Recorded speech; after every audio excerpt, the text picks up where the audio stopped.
we send to landfill and improve the quality of recyclables in Victoria. Glass bottles and jars now go in your new glass recycling bin. Lids must be firmly attached. Loose lids go in your general rubbish bin.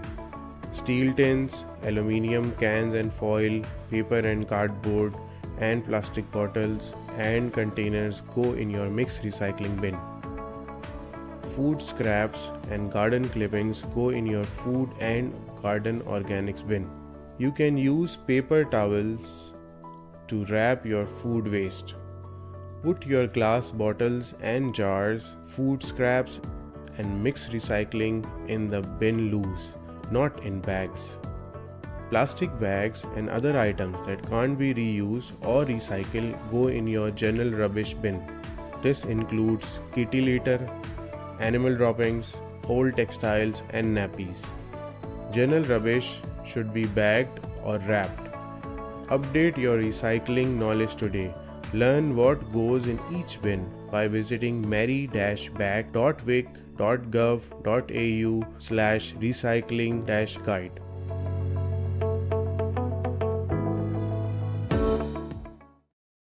Hi, I'm Adam Pulford, Mayor at Merri-bek City Council, and today I'm at the Fawkner Leisure Centre. In April last year, we closed the doors here to make way for the first stage of a huge $36.8 million redevelopment. We listened to the community and we're upgrading the centre to make it modern and more accessible and sustainable. So come, let's check it out. I'm here in the shell of the new 50-metre outdoor pool. The pool will have 8 lanes and can be split into 2 with a unique float-up divider. It'll be the perfect spot to get your swim in or cool down when we reopen next summer. Our interactive water play area and beach entry pool is also taking shape. This is completely new to Fawkner Leisure Centre, and featuring a walk-in entry, this accessible and user-friendly space will surely become a family favourite. Now to the new gym and group fitness spaces. As you can see, construction is underway, ready to house the new 375 square metre gym floor, which is 100 square metres bigger than before, as well as 2 dedicated group fitness spaces. This is going to be a state-of-the-art facility designed to get more people in our community to be more active more often. With the centre set to reopen in time for next summer, we're excited to keep sharing with you updates as everything takes shape. So make sure you're following along as we bring the new Fawkner Leisure Centre to life.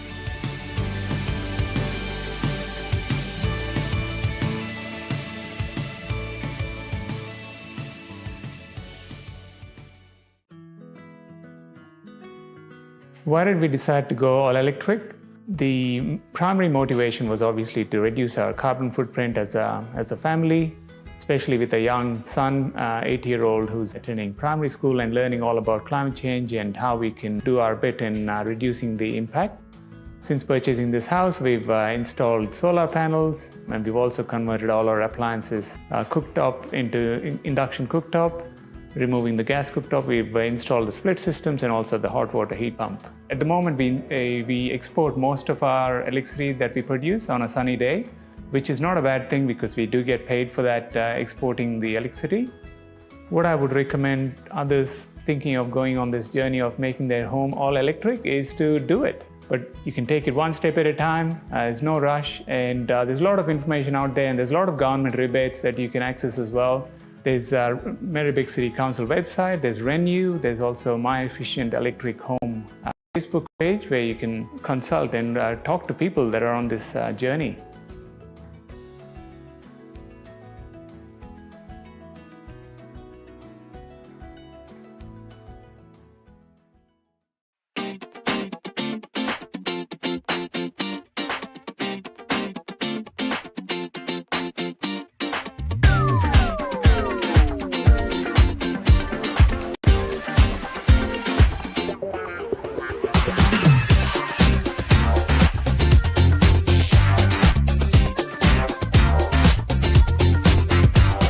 The compost that we receive from Merri-bek Council that's made from the waste from our green bins, the food and organics waste, is a fantastic resource. A lot of carbon, a lot of organic matter that goes to building up the soil. Here, combined with the compost that we make ourselves, you know, a really brilliant resource for the garden, and it produces fantastic crops, as you can see behind me.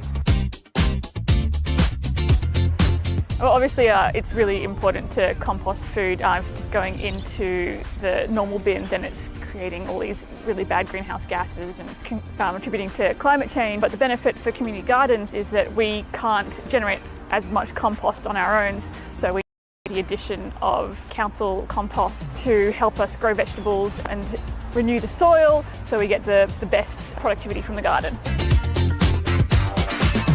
Sometimes when we get the compost, there's contaminants in it, like plastics, biodegradable bags. Some of them are not quite suitable for the process that the compost goes through. We have to then sort through the compost and pull them out, otherwise they're going to contaminate all our vegetables and the earth that we're trying to re-nourish with the compost. Messages go around on Facebook saying, hey, there's zucchini or cucumbers in the basket at Pentridge, and they're gone in, you know, half an hour later. So we just like to share it with the community, because that's what it's about.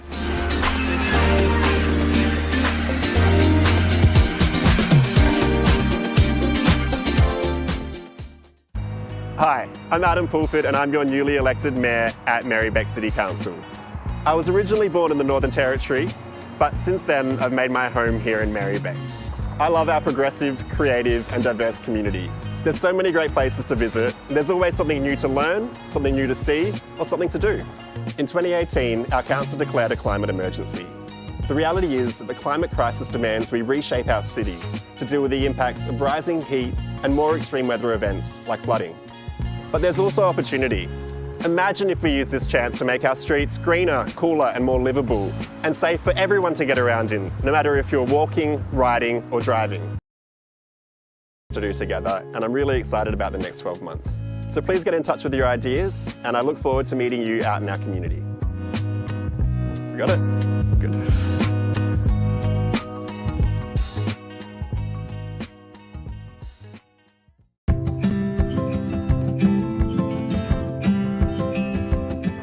I'm Penny and I am very passionate about inclusion.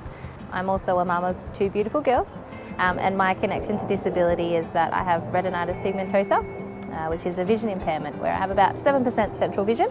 So with my disability, because I have such a small amount of central vision, I'm actually not allowed to drive, which does make it a bit more challenging. It means that, you know, to get around it takes a lot of organisation, especially with little kids, so lots of public transport, lots of walking, and you know, for the most part it's fine. It makes us a super organised family. Good evening. Can the gallery hear me? Can you hear me out there? Great. And Councillor Pavlidis, can you hear me? Great. So yeah, good evening councillors, members of the gallery and to our viewers live streaming tonight's meeting. My name is Councillor Adam Pulford and I'm the Mayor of Merri-bek City Council and the chairperson of tonight's council meeting. It's my pleasure to welcome you all to tonight's council meeting. We're meeting on the lands of the Wurundjeri Woiwurrung people.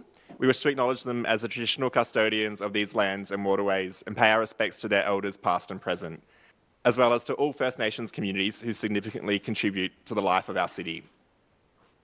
I'd also like to acknowledge that this week is NAIDOC Week, where we recognise and celebrate the history, culture and achievements of Aboriginal and Torres Strait Islander peoples.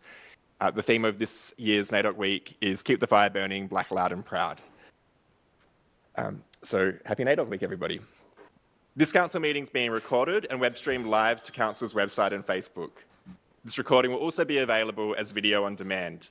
Attendees are advised they'll be recorded during the meeting, and maybe just switch your phones on to vibrate so we don't have interruptions. All good.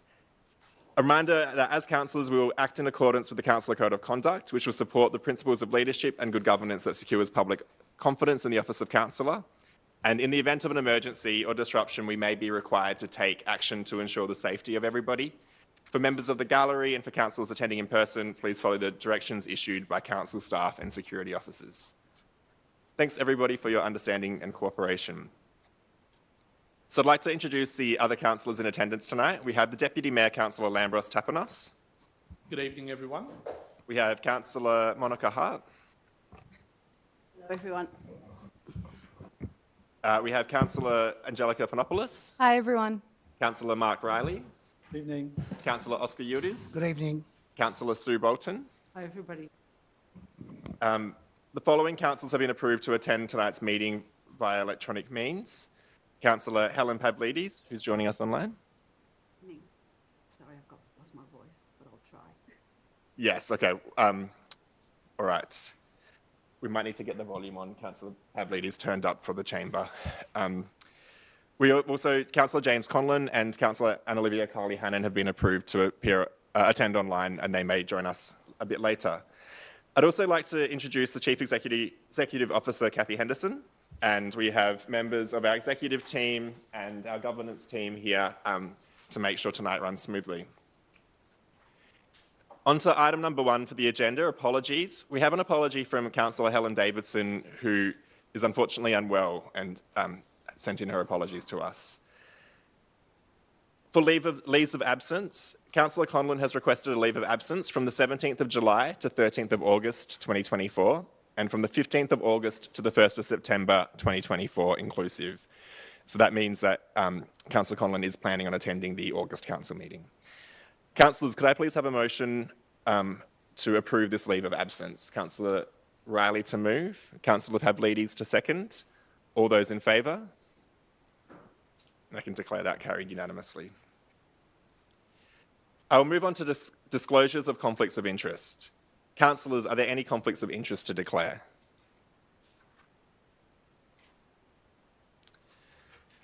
No. We'll move on to confirmation of minutes of previous meetings. Councillors, could I please have a motion for the confirmation of the minutes of the council meeting held on the 12th of June 2024 and the special council meeting held on the 26th of June 2024? Councillor Bolton to move, Councillor Hart to second. All those in favour? All right, and I can declare that carried unanimously as well. Item number 4 is acknowledgements and other matters. There's up to 10 minutes provided for councillors to acknowledge and recognise achievements of local individuals and organisations and raise matters considered important to council that are not already listed in the meeting agenda. Councillors, do you have any acknowledgements or other matters you'd like to raise? Yeah, Councillor Bolton.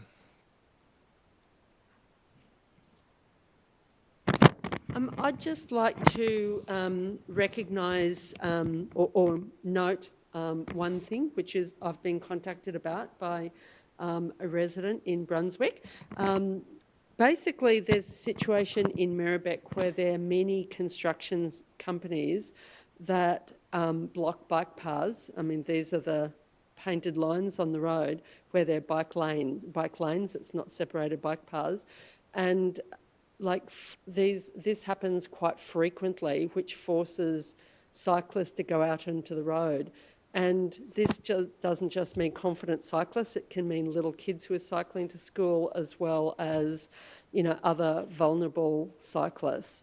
And so I'm wanting to see a report come back to council, and council officers agreed to bring a report to council about what they're doing to enforce regulations for construction companies to make sure that bike paths aren't blocked, that there's if a construction company needs to block a bike path, that they apply for a permit, which they're meant to do, and a suitable alternative be proposed as to a detour, a safe detour, especially for kids. And some parents won't allow their kids to ride to school because of this issue. They're frightened that their kids will be forced into traffic because of the number of companies that just block the bike lanes without actually putting up signage, without applying for a permit. So there seems to be an issue with traffic management companies, construction companies in Merri-bek area, but probably other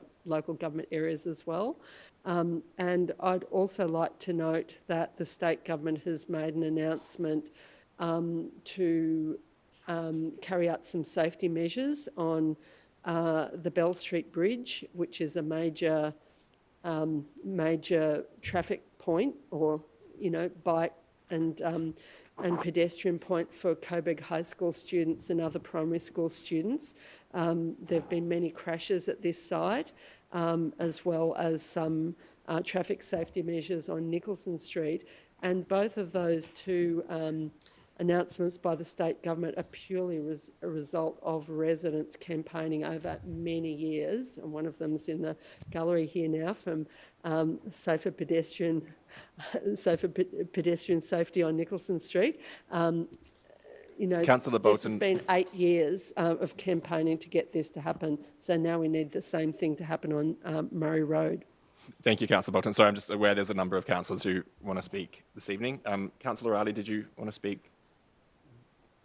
Thanks, Mayor. I just wanted to acknowledge that the Merri-bek Men for Non-Violence group working on courageous conversations with men about violence against women is meeting this Thursday night and letting people know about that. And they were very successful in the budget bid to try and get some materials out into our households and communities. So they're currently working on that, and it's really good to see. But now they're now meeting monthly, so if people want to get in touch with me, I can put them in touch with that group. Thanks. Thank you, Councillor Riley. I have 2 items I'd like to raise tonight.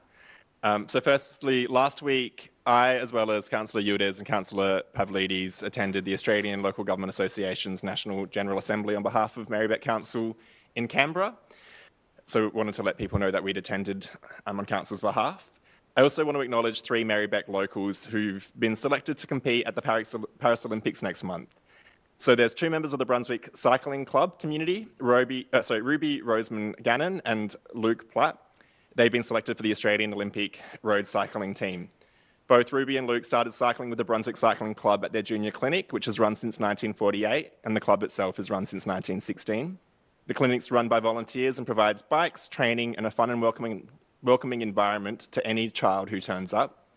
It offers families the opportunity for all their children to take part in a 3-hour clinic for a grand total of $5 per day, every week during summer and once a month during winter. While Ruby and Luke now both spend most of their time overseas as professional cyclists, their families and hearts are still very much rooted in the local community here in Merri-bek and at the Brunswick Cycling Club. And their achievements as cyclists are testament to the impact of grassroots and community sport. So congratulations to Ruby and Luke. The third local is Brunswick local Campbell Harrison, who's heading to Paris to represent Australia in sport climbing. Campbell's a young and talented rock climber, and he recently went viral on social media when the Olympics shared a photo of him kissing his partner Justin in celebration when he heard the news that he'd qualified for the Olympics. Campbell is the first publicly out sport climber heading to the Olympics, and he's setting a powerful example to queer kids everywhere that you can live out and proud and be successful at sport. So congratulations to those 3 locals, and I'm sure there's many more residents who, there may be more residents who've qualified for the Olympics. Oh, sorry. So Councillor Yildiz first. Yeah, there's also Stacey Steimer, who's representing Australia in Taekwondo, who's a Coburg local. Great, thank you, Councillor Yildiz. Councillor Tapanas? Yes. Yeah. Do you want to put your mic on? Then? Yes. I did mean to raise this earlier and then I finished because I ran out of time.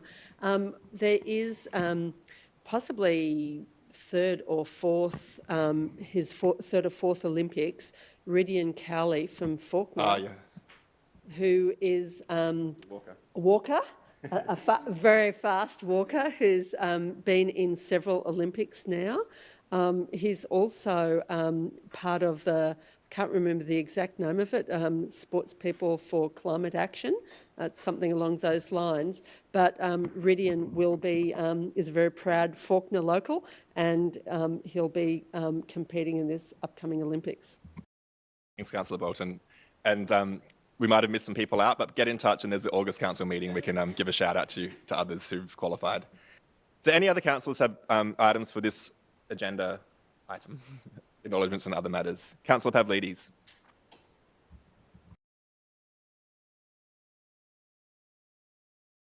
Councillor Pavlidis, you're on mute. Go ahead. Now? Yep. Can you hear me? Yes. Sorry. Okay, thank you. Just a couple of things I just want to raise. Firstly, the election period... Sorry, Councillor Pavlidis. The gallery can't seem to hear Councillor Pavlidis. If it's possible to get the speakers in the gallery turned up when Councillor Pavlidis has the mic. Yeah, and here too. Yeah, no. Sorry. So we might try that again, Councillor Pavlidis. Thank you. Let me know if you can't hear me. Sorry. Okay. First one I want to raise is the election period policy. As we're all aware, we've had several reviews of our governance rules this term, but I don't recall anything specifically on the election period policy. Has there been a review? And by review, I don't mean just updating the name Moreland to Merri-bek, as per Chapter 10, Rule 2 of our governance rules. So I'd like officers to come back to me on that one. Also, I've already notified governance of this. The terms of reference for some of our advisory committees are missing on our website. So I'm hoping that they'll be updated very shortly. The other one is in relation to alternative service arrangements. Now, this follows on from the Facebook or social media comment I made, I think it was in the April Council meeting, where some of our community members have been blocked from social media. So similar to social media, some community members are not allowed to directly contact council officers. These arrangements for some of our community members have been in place for many years, with one member since September 2021, with no review whatsoever in that period. So my question to our officers is how many members are on these arrangements and who reviews and notifies them? Now, the other one I just want to mention, I also just want to provide a quick update on the foreshadowed notices of motion that I had raised at our last council meeting. I'm currently in conversation with the officers to see if they can be delivered operationally rather than via a report or a nom to council. So stay tuned. I should be able to give you further information next meeting. And as per our governance rules, 3.11.1p, I request that what I've just mentioned here be recorded in full in the minutes of the meeting, please, not just a summary. Thank you. Thank you, Councillor Pavlidis. I could see officers making notes of the issues and questions that you've raised, and I think their plan is to get back to you as you've requested, and noting your request to have that minuted. Great. Okay, we're beyond the 10 minutes allocated for this item, so I'll move on to the next item. But just firstly, acknowledge we've got Councillor Carly Hannon with us, and Councillor Carly Hannon, could you just test your mic? Good evening, everyone. Yeah, great, we can hear you. Good evening. Okay, so we're on to item number 5, which is petitions. We've had one petition submitted in the agenda this evening, which is on Brunswick Baths and the Saxon Street precinct. Matt or Maddie Howard is joining us online tonight. Yeah, so we'll just get Matt to join us in the online meeting.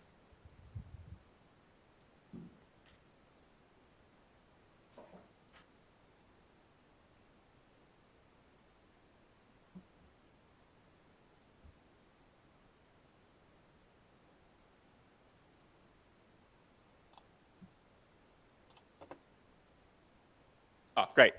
Hi. Matt, I'm not sure whether you can hear me.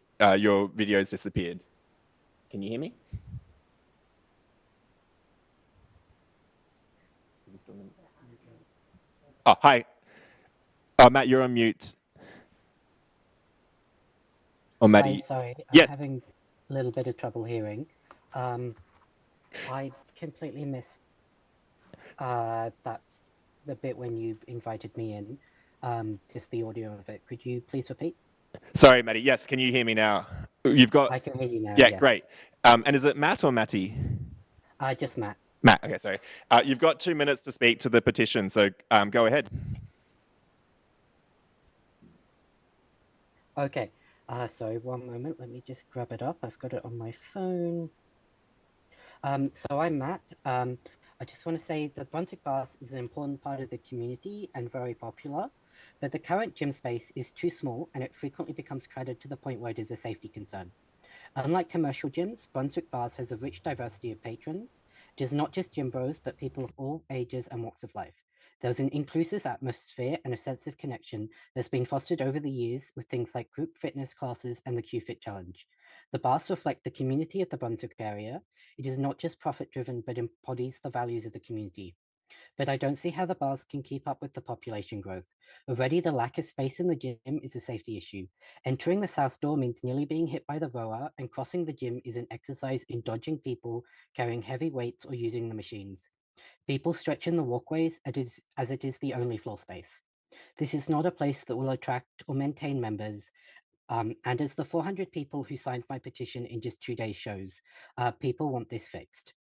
Currently, Brunswick Bars embodies the principles laid out in Merri-bek's 2018 Aquatic and Leisure Strategy of high-quality, accessible and inclusive facilities. But even then, the report pointed out that the gym is at capacity and recommends expansions to ensure the facility remains relevant and meets the community needs. It also recommended that 33 Saxon Street was a possible solution to this.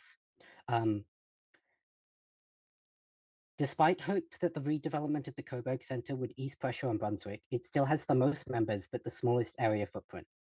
I truly think it is only a matter of time before someone is seriously hurt because of the lack of space. And I don't want to, but I would recommend capping numbers in the gym space or removing some of the machines as a short-term solution. But in the long term, the gym needs more space. I know things like this take time and money, but at the moment we ask that the land allocated in the 33 Saxon Street remains with Brunswick Bars. Having that land will make future expansion much cheaper than sourcing new land or building upwards. I ask that you please recognise this problem and think long term in smoothing the way for a future solution. Thank you. Thank you, Matt, for speaking to the petition. I'm happy to respond, or did you want? Okay. Oh, yeah. So I just wanted to briefly speak to the petition, then we can move to receive it. Thank you, Maddie, for putting this on the agenda. I've heard from the trainers at Brunswick Baths and some of the other gym goers there, and I'm one of the regular gym goers there. I know just how full it can get and that it does need to expand, especially as our population continues to grow.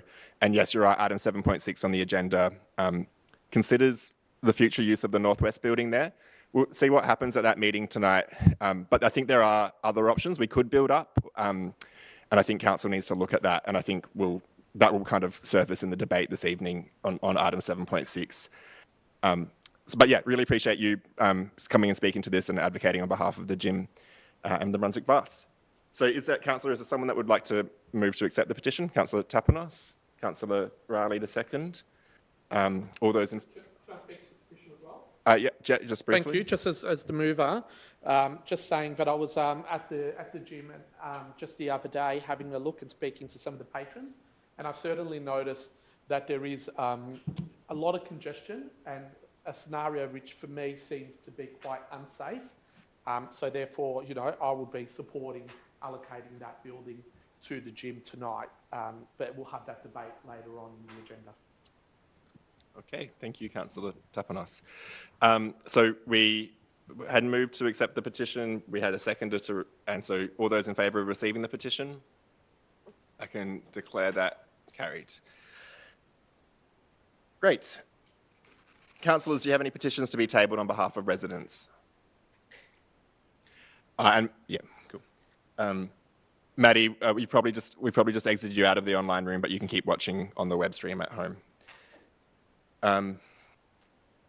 Given that there's no further petitions, we'll move on to item 6, which is questions of council and community statements. The time provided for questions and statements is 30 minutes, and this time can only be extended by another 30 minutes by resolution of council. If we don't have time to answer your question, we'll be taken on notice and responded to in writing. Priority will be given to questions and statements that relate to matters listed on the agenda. If time allows, questions about items other than those listed on the agenda can be considered. Maximum of 2 questions or statements in any combination is allowed per person, and questions or statements that relate to a matter listed in the agenda are dealt with first. If you've registered to ask a question, when I invite you, you or your representative must state your name and your suburb that you live in, and then ask your question with preamble or background for up to 3 minutes. If you've registered to make a statement, when I invite you, please do the same. Introduce your name and your suburb, and then you have 3 minutes to make your statement. If you've submitted a second question or indicated you have a second statement, it may, at my discretion, be deferred until all other persons who've submitted questions have asked their first question, or not be asked if time doesn't permit. A maximum of 3 questions.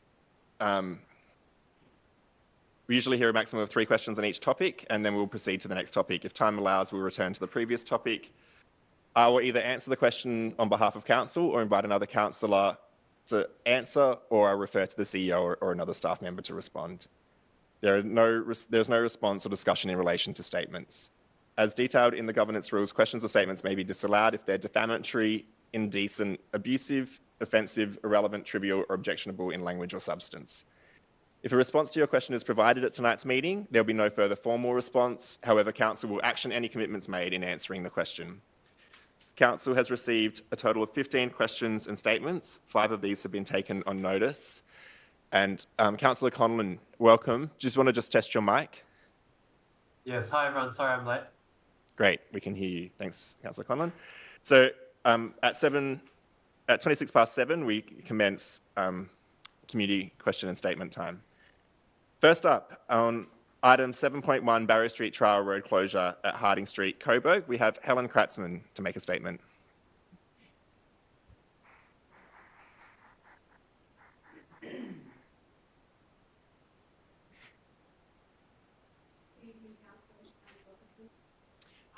Helen, is your mic is turned on? Is it green? Good evening, councillors and council officers. My name's Helen. I'm from Coburg. I am asking councillors to support the modal filter trial on Barrow Street at Harding in Coburg. It would mean a lot to people in our community who are facing increased traffic volumes in local streets because motorists are trying to avoid the arterials that are congested, like Nicholson Street, mostly because motorists are trying to avoid tolls on CityLink. Many residents use Barrow Street to walk and ride because it provides a somewhat safer alternative to Nicholson Street. However, with the preliminary works for the installation of the DeKalb Street bike lanes, there is also increased traffic on Barrow Street. There's also grid connectivity through the section of Coburg encapsulated by Nicholson, Moreland, Sydney Road and Harding Street. This is problematic and must be addressed. This road closure experiment is the first step. Barrow Street feeds into several primary schools. Barrow Street is a council-controlled local road that is within your power to make safer for children who walk and ride to school.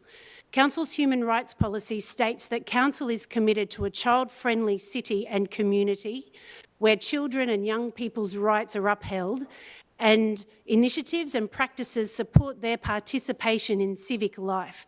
Yet children and families have to contend with rat-running, speeding motorists when trying to cross or travel on Barrow Street to get to school. Parents have been struck by motorists on roundabouts. Residents have had motorists crash across the footpath, through their fences and into their houses. The most recent crash was just last week. This trial is about implementing measures to give our children the freedom to travel independently so they can walk or ride to school safely, or to the movies, or to visit a friend. The Transport team have done an excellent job with the report. They've been explicit about the consultation, which includes consultation with St Bernard's, contrary to what's been claimed on social media by the Pascoe Vale MP and another councillor. I've spoken to St Bernard's parents who are furious at the principal's position. It's important for councillors to remember that the whole of St Bernard's school community is not against this trial. It's also important to remember that if councillors are giving weight to the St Bernard's principal's opposition to this trial, councillors should apply equal weight to the principals at Coburg High and Merri-bek Primary who are 100% behind this trial. The officer's report also addresses many of the concerns raised during the consultation process. Officers have been transparent about community concerns raised, and they've responded to these concerns, including where third parties are involved, such as emergency services, waste services, bus drivers, etc. I think the consultation work undertaken to inform such a well-written report makes proceeding with the trial difficult to refute. children of Merri-bek and myself hope that councillors think the same way too. Thank you, Helen. Thank you. Next up, we have Maria Giordano from Merri-bek Primary School, who's joining us online for a statement.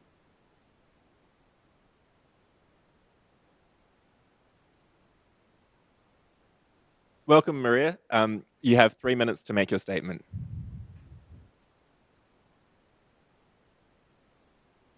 Can you hear me, Maria? Yes, I can. Great. Well, go ahead. Okay. Good evening, councillors. My name's Maria Giordano. I'm principal of Merri-bek Primary School. I'm here to ask you tonight to support the Mayoral filter trial at Barrow and Harding Streets. People in our school community have raised their concerns about road danger in the area, and Merri-bek Primary School is extremely supportive of this trial.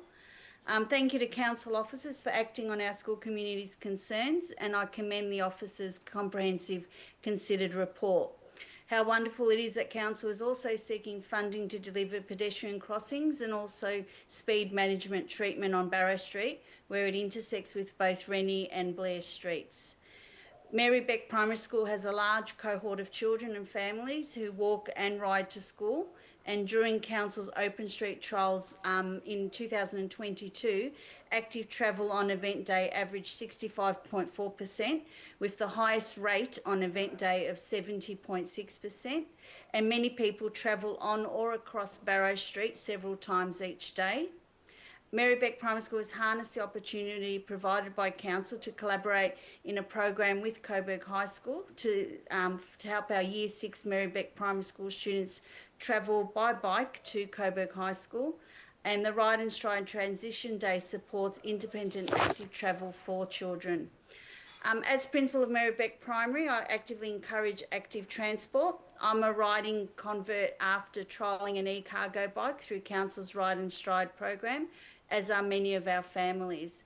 Prior to the e-cargo bike trial, no one would have seen me on a bike, but since the e-cargo bike trial, I proudly display my bike in the office, and the students love seeing me ride my bike to school on many occasions as well.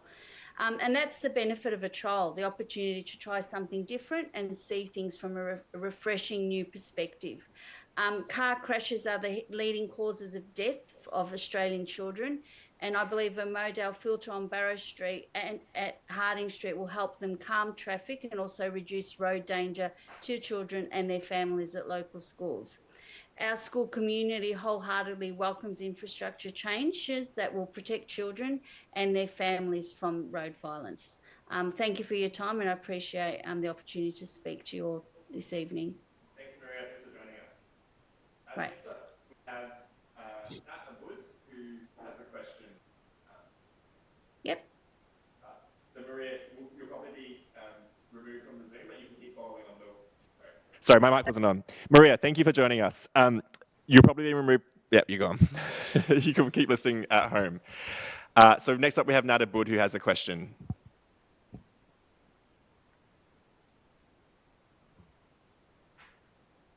These guys are so much out there. No, oh, they're just angry. Could you ask your question, please? Hello, I'm Nat Abud and I'm in Coburg. I'm a regular cyclist of Barrow Street and I'm the school council president of Coburg High School at the moment. So you've got all of the numbers that we've submitted about the number of hours. Sorry, Nat. Excuse me. Members of the gallery, I expect people to attend these meetings with respect, to listen to the community debate, and if you can't do that, I ask you to please leave. Please allow residents a chance to have their say on issues affecting our community. So I'm really sorry for the interruption, Nat, but yes, please start again. Thank you. I won't start again because you got the first bit, okay. But I'm here representing students in the community who use that Barrow Street shimmy, bike shimmy, and as you can, I mean, this is kind of putting evidence to my point. There's quite a lot of animosity about the idea of a trial on Barrow Street. And a question that I wasn't able to ask because I didn't make the cut-off for the submissions is that I wonder if it would be an easier pill for the objectors to this idea to swallow if maybe the closure happens at Sheffield Street roundabout rather than Harding Street, so that there still is a scenario for cars to drive down Barrow Street to Sheffield and then you out like a little sort of blocky back onto Harding Street. Barrow Street would still be closed for all intents and purposes, but it would potentially mean that for the car-centric community at St Bernard's, it would still be a viable scenario for them to drop their kids off at school in cars. The thing that my kids went to a Catholic primary school in the neighbourhood, and what often happens is kids are coming from far and wide. They're not necessarily walking to school as the local state school would be. And so sometimes it's inconvenient to opt for a bike. And I think acknowledging that we do have some communities who still will stay in their cars and being able to sort of facilitate a scenario where there's compromise between closing a street that needs to be closed because it is a rat run and still enabling, cars to drop off students at primary school. There might be a better outcome than this tension. Thank you, Nat. Thank you. The relevant director, to kind of respond to the suggestion, is Indiva Dakal. He's the Acting Director of City Infrastructure, so I'll ask Indiva to speak to that idea briefly. Thank you, and through you, Mayor.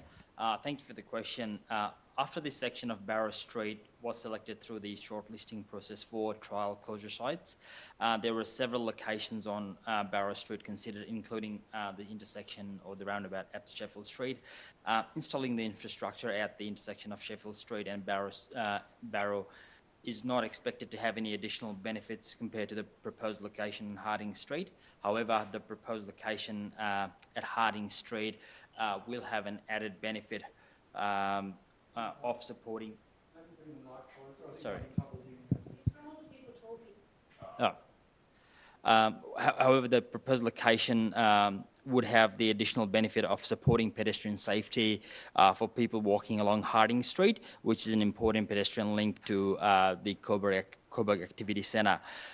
It is expected that this infrastructure would have more safety benefits than other infrastructure like Wombat Crossing, and is also more cost effective. Changing the site location to intersection of Sheffield Street is not also expected to address the concerns raised by St Bernard's, particularly with the school drop-off pickups and some of the waste truck issues that they have raised during the consultation phase. Thanks, Nat. Thanks, Indy. There was an opportunity to register beforehand. Yes, that's right. So, mate, sorry, there's a process we go through because we want to make sure that... Yes, so there was a chance to submit... All right, thanks, mate. So all members of the gallery, I understand that, there's different emotions and passions around different items on the agenda, but we are in a democracy. We need to make sure we can run this process well so people do have the right to be heard, can be heard, and then decisions can be made. So you could have submitted a question or a statement in advance. You could potentially write one from the floor on the bits of paper on the table out there, but it depends on the time we have, and this is all taking the time we have allocated to this. Next up,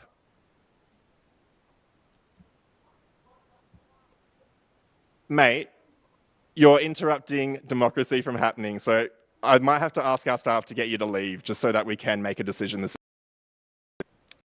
So next. Good evening, councillors. My name is Brent Houghton, Brunswick West, and also the principal of Coburg High School. There's been discussion about a lack of consultation about this proposal. I would say that the views of young people are often underrepresented when councils are making decisions or consulting about transport issues. As one example, when council sought community consultation around your moving around Merri-bek discussion paper, you received 523 responses, of which just 7 came from people aged under 18, a paltry 1.3%, and well below the 17.9% of people aged under 18 in Merri-bek. At Coburg High, I've just completed an in-depth survey with more than half of our school population. The number one concern of students walking, riding or catching public transport is drivers speeding outside the school, with 67% of students saying they saw this either sometimes or often. Second was turning drivers not giving away to students crossing the street, with 61% of students saying they saw this either sometimes or often. I can tell you that based on the survey data we captured, that we estimate that 171 students live and therefore travel in what we call Area 8. Our survey found that's south of Bell, east of Sydney Road and west of Merri Creek. Of those Area 8 students, our survey found that in the mornings, 90% of students walked, rode or caught public transport. Incredibly, that percentage is 98% in the afternoon. Here are some comments from Area 8 students in the survey.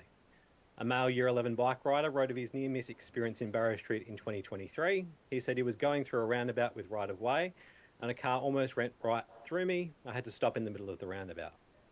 A male Year 7 student described the Barrow Street crossover with Harding as the location on his walk to school that made him feel the most unsafe, with heavy traffic and no traffic light. No less than 14 other students mentioned Harding Street as a place where they felt unsafe or had experienced a near miss. So my point is, please listen to the views of the young people expressed through our survey. They may not own a home, fill in surveys on a council website or turn up to public consultation meetings, but they certainly exist. Very high numbers of them walk or ride to school. Sorry, Brent. I'm just going to have to interrupt you. I'm going to adjourn the meeting. People in the gallery have been warned multiple times to conduct themselves with respect for every member of our community. I can see that another resident is being targeted by somebody, so I'm going to adjourn the meeting until we can conduct the meeting in an orderly way. So, do I need to vote on that, or do I just declare it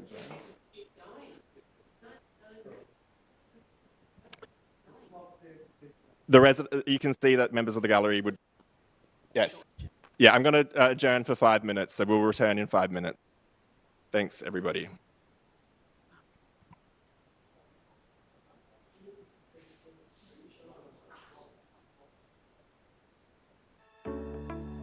In Merri-bek, we now have a 4-bin waste service.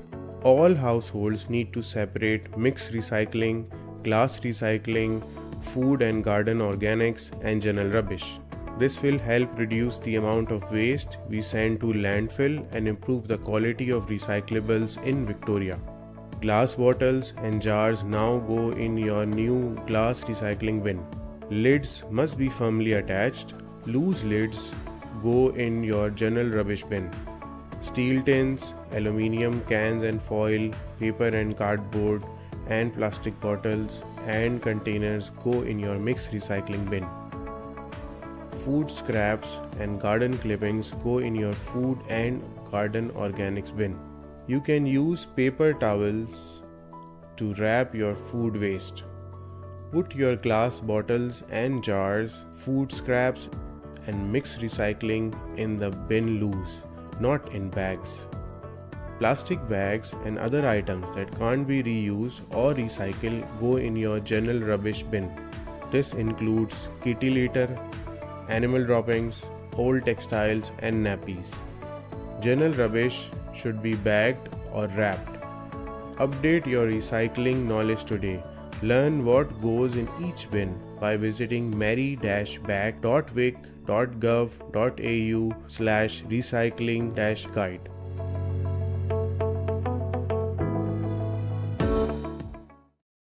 Hi, I'm Adam Pulford, Mayor at Merri-bek City Council, and today I'm at the Faulkner Leisure Centre. In April last year, we closed the doors here to make way for the first stage of a huge $36.8 million redevelopment. We listened to the community and we're upgrading the centre to make it modern and more accessible and sustainable. So come, let's check it out. I'm here in the shell of the new 50-metre outdoor pool. The pool will have 8 lanes and can be split into 2 with a unique float-up divider. It'll be the perfect spot to get your swim in or to cool down when we reopen next summer. Our interactive water play area and beach entry pool is also taking shape. This is completely new to Faulkner Leisure Centre, and featuring a walk-in entry, this accessible and user-friendly space will surely become a family favourite. Now to the new gym and group fitness spaces. As you can see, construction is underway, ready to house the new 375 square metre gym floor, which is 100 square metres bigger than before, as well as 2 dedicated group fitness spaces. This is going to be a state-of-the-art facility designed to get more people in our community to be more active more often.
All right. Yeah.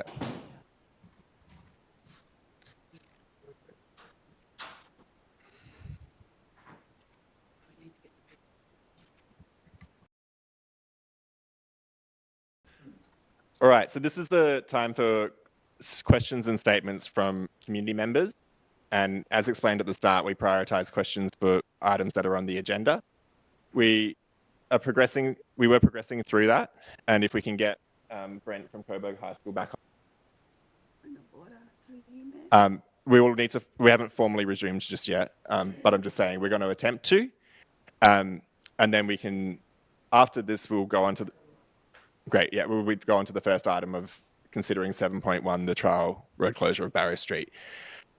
So, do we need to officially begin again? Okay, yeah. All right, so I declare the meeting reopened at 10 to 8. Councillor Pavlidis, you've got your hand up. Point of order through you, Mayor. I believe public question time, rule 3.6 states, or 3.6.2 states that only 3 questions or statements on any one topic will be heard unless we have time at the end. Now, this is the 4th one on this topic. Are we able to hear it at the end, should time permit? All right. One moment.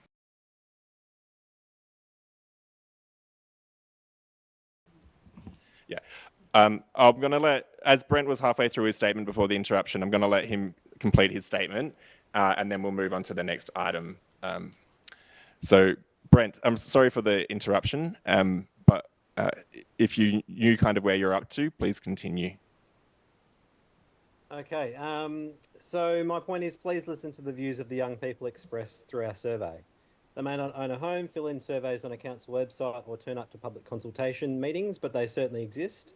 Very high numbers of them walk or ride to school, particularly those living in this part of Coburg. And they're teenagers, they're vulnerable road users. As our survey results suggest, they experience speeding drivers and drivers not giving away at intersections frequently. Sadly, transport issues are matters of life and death for young people, as Maria said. According to the ABS, land transport accidents were the leading cause of death for people aged 1 to 14 in 2022, and for those aged 15 to 24 it was second.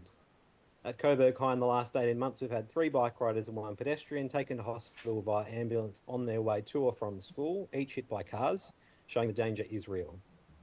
I'd like to try and finish on a positive, which sounds as if this meeting might need tonight. Your 40k local streets approach is the right one. At a recent council meeting, you agreed to extend the popular O'Hay Street bike and walking path.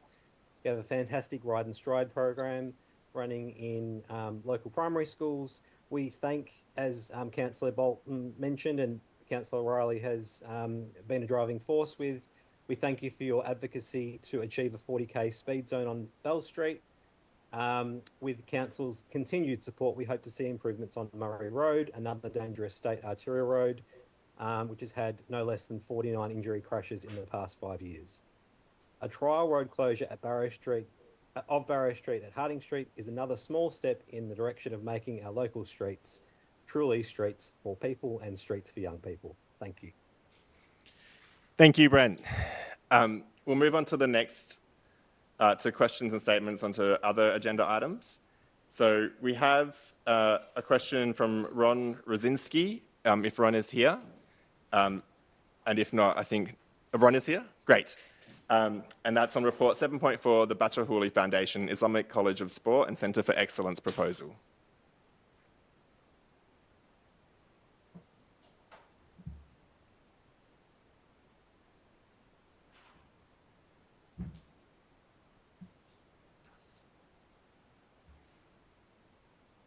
Welcome, Ron.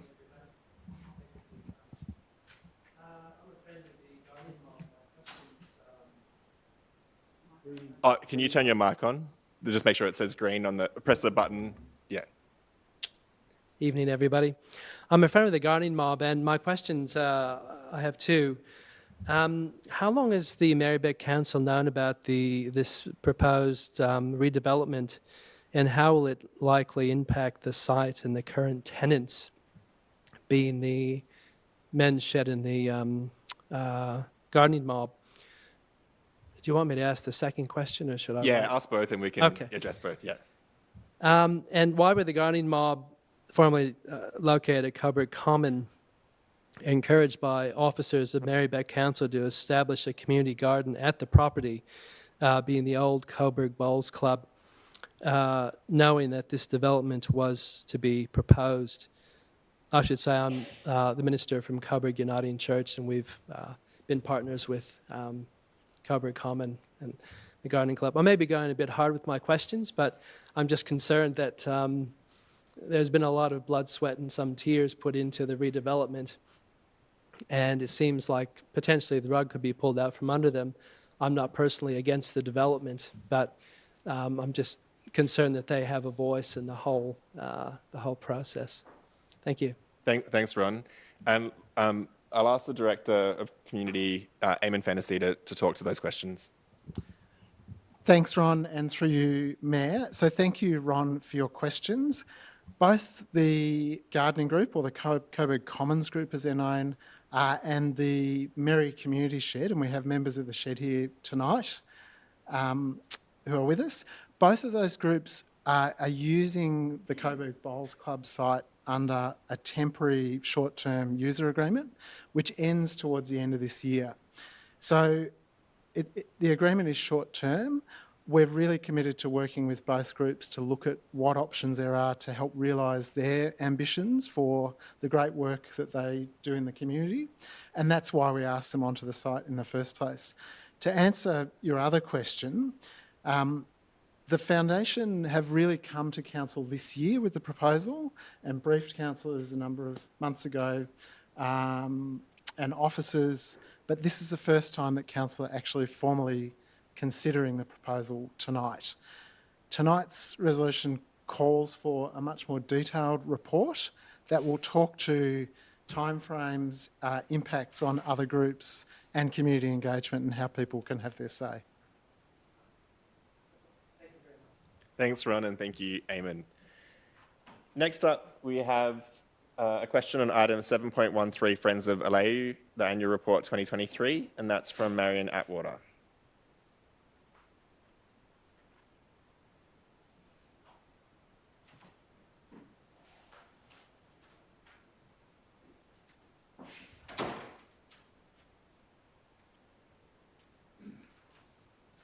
Good evening. Thank you for the opportunity to ask a question.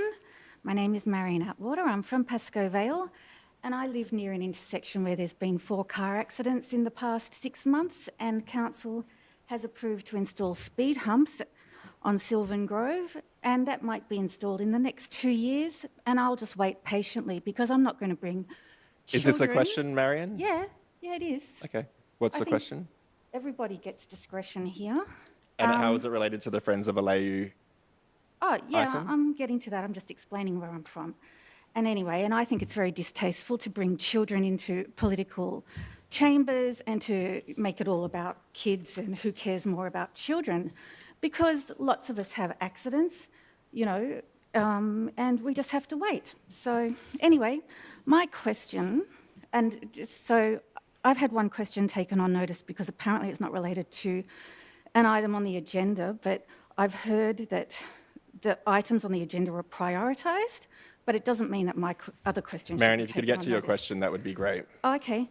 So anyway, so it's about the Friends of Islamic and your report, which on page 349 of the agenda, it says that an application from the Merri-bek City Council Friends of Islamic to be declared a charitable or community organisation with the Victorian Gaming and Casino Control Commission was submitted in May of this year, and it also says in the report that there are no other legal or risk issues associated with the Friends of Islamic and your report.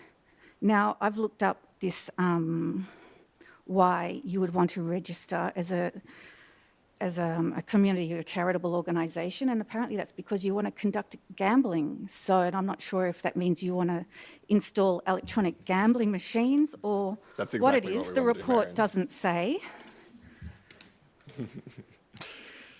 Oh, Continue with your question, please. it's not council policy.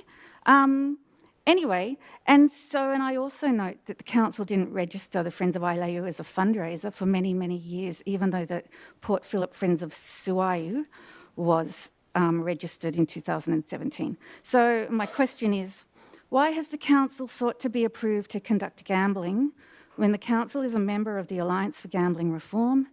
Is there any other information that the public or councillors should be made aware of in respect to this application and that might be missing in the report? And because I note that in the April council meeting agenda, the report on Barrow Street was missing crucial recent traffic survey data that had been undertaken from the 14th to the 21st of March, and that wasn't So how does included in that that relate report. to the LA, sorry? Because I'm just trying to explain how your council report might be missing information and how the Local Government Act requires councillors to make decisions impartially, based on evidence, based on sufficient information. And I'm not sure that this report has sufficient information for you to make a good decision. So, and I also see that in the governance report, So there's thank you, Marion. information. You've gone over your 3 minutes. You've asked your question. So I Oh, refer can I have some discretion?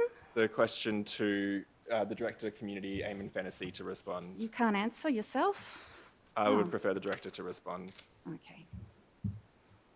Thank you, Mayor, and through you, thank you, Marion, for your question. So it's important just to clarify that the application submitted by Merri-bek City Council, Friends of Alou, to be declared a charitable organisation does not inherently mean that we're going to conduct gaming activities.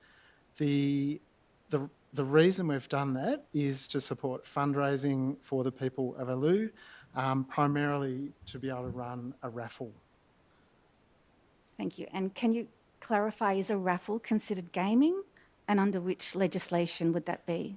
Its registration is required under the Victorian Gaming and Casino Control Commission, but in terms of council's consideration of gaming, it's not considered gaming.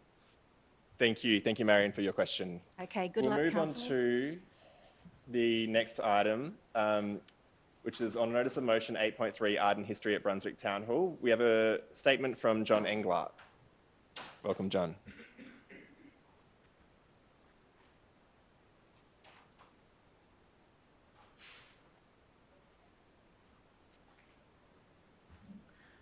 Thank you, councillors. John Englert from Faulkner. My statement relates to the notice of motion on Brunswick Town Hall and use of the Town Hall for the Noel Coonahan Gallery and also for history. It doesn't mention at all the people that actually saved the Town Hall from demolition and redevelopment, Vic and Vida Little. I think acknowledgement of them in the motion would be important, but I'd like to see council use this as an opportunity to actually develop some permanent recognition of their contribution to our municipality through all their campaigns over 3 decades. So far, they haven't been given that recognition. So that's my statement. Thank you. Yeah. We don't normally allow response to a statement, so, but we'll discuss. Thank you, John, for that contribution, and I'm sure you look forward to the debate on the item a bit later this evening. Sorry, John. You have another question on stormwater and flash flooding risk. So, yes, if you'd like to ask that question. I know the specific question on stormwater and flood risk isn't on the agenda, although there is a related item about stormwater harvesting from Dunstan Reserve. So, and a report in The Age yesterday on Yarra Council, City of Yarra, found that there's 22,000 of their properties that might be subject to flood risk. So I understand Merri-bek Council has also investigated flood risk over the last few years. The Age reported 12,000 properties in Merri-bek would be subject, but I looked up the technical documentation and it said 7,159. So there's a discrepancy there, but it's still an issue, I think. So I'd like to understand how Merri-bek Council has engaged with the property owners affected and also what they're doing in an ongoing way with Melbourne Water to address the flood mitigation risk as part of the climate emergency. Thank you, John, for the question. So I'm going to refer that question on to the Director. So, yeah, Acting Director, please. Thank you, John, for the question, and through the Mayor. In answer to your question, Council has undertaken stormwater mapping across the municipality for its local drainage catchments to understand the risks that the overland stormwater flows may pose during severe storm events, so 1 in 100 year storm events. Once these maps were undertaken during this council term, Council undertook consultation with the affected landowners before it declared the new stormwater layers under the building regulations, so that building surveyors would have awareness of those potential risks. Further consultation with affected landowners and occupiers was also undertaken in 2023 ahead of commencing a formal planning scheme amendment process. And that planning scheme amendment process was then commenced this year and recently finished a formal public exhibition process on the 17th of June with those affected landowners. This amendment seeks to expand the current planning scheme controls on the issue to an additional 12,000 properties as reported in The Age, as you mentioned. These controls will ensure that new buildings in the areas that are designated will then there'll be awareness of those, This will ensure that that new buildings that are to be constructed in the designated areas will be designed to reduce the potential risks associated with stormwater flows in those extreme storm events. In terms of your question of the technicalities around the numbers, officers will of course be happy to speak to you about those. There's further information of the website, which obviously you've been able to access, but we're happy to talk about the details behind that amendment with you offline. Thank you. Thanks for the question. Thank you, John, and thank you, Acting Director Priest. That brings us an end to question time, the questions we had. So we'll now move on to the...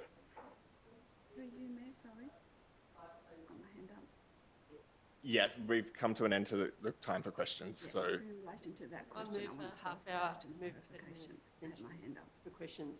Okay. Is there a seconder for that? Councillor Hart, okay. All those in favour? Right. Okay, I declare that carried, so we'll extend question time for 30 minutes. We had a question submitted on... Can I proceed with a question, please? Sorry, Councillor Pavlidis?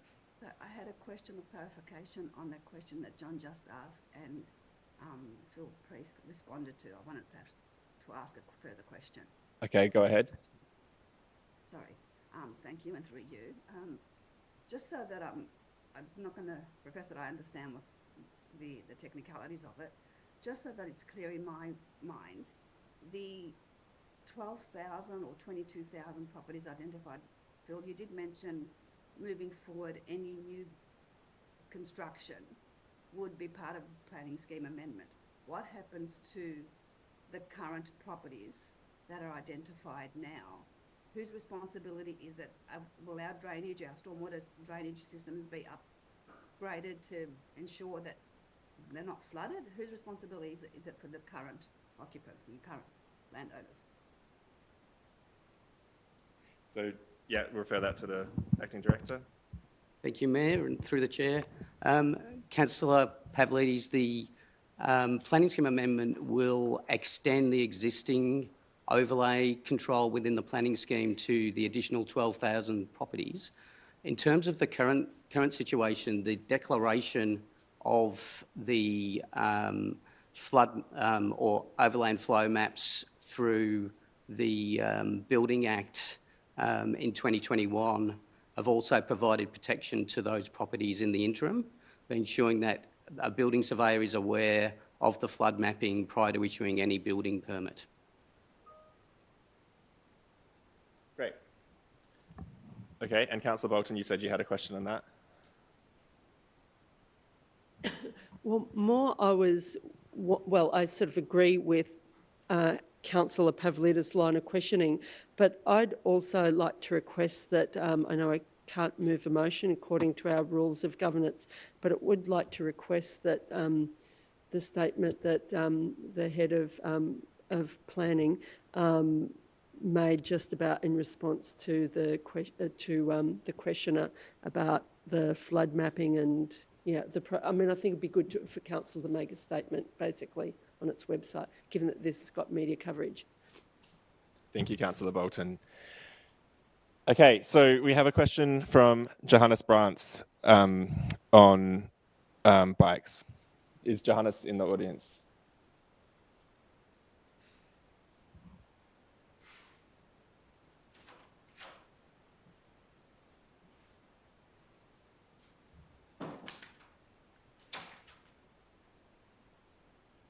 Thank you. You just introduce your name and suburb, and you've got up to 3 minutes. I'm Johannes Brants from Brunswick.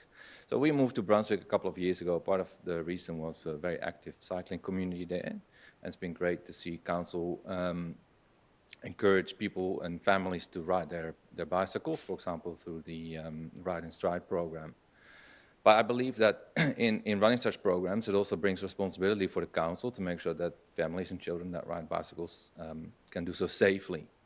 And I think that the council is currently not meeting that requirement, and it appears to be due to a lack of resources to enforce the relevant rules around that. So it's actually quite frequent that bike lanes are closed without the required council permit and without the required traffic controls in place. And in fact, it is so frequent that I've put in a couple of reports over the last few weeks. It's about a weekly occurrence that this happens. All of those reports, I've heard back from the transport team that that closure was illegal and it wasn't approved.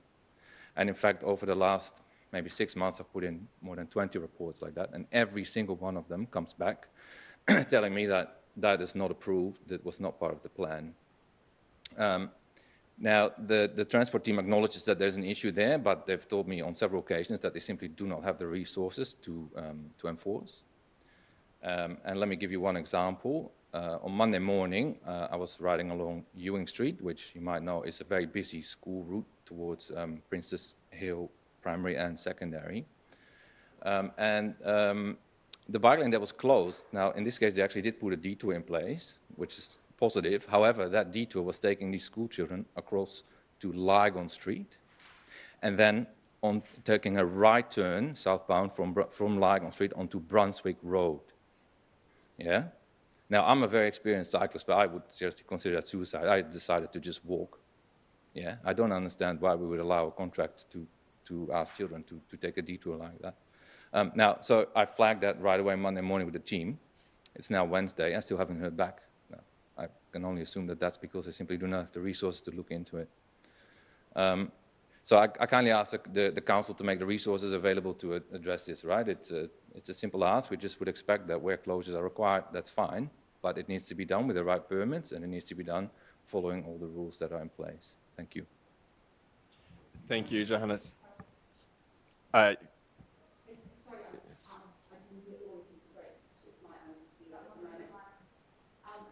you saying that's in relation to construction? It can be all sorts of things. It can be a construction. It can be that somebody wants to put some equipment, it's called hoarding, I think. They want to put some equipment there. It's sometimes not even quite clear why, right? But there's a bunch of bullets there. There's typically no warning signs because there's no approved traffic plan.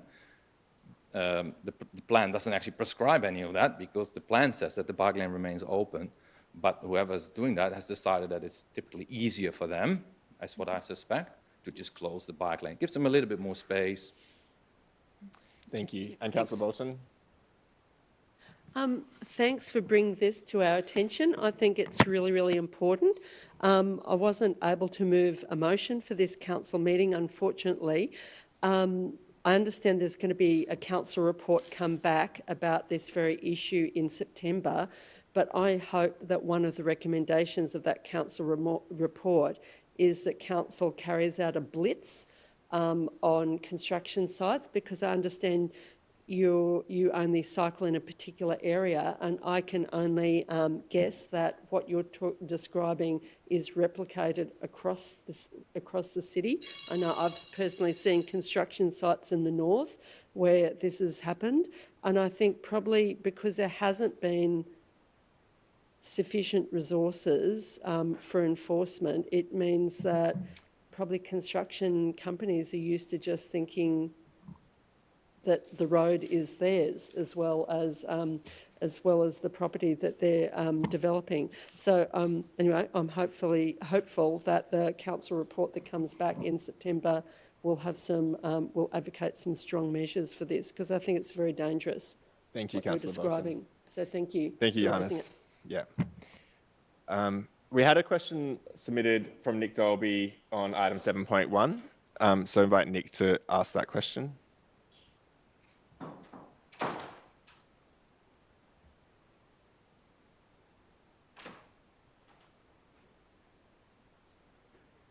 Hello, thank you for the opportunity.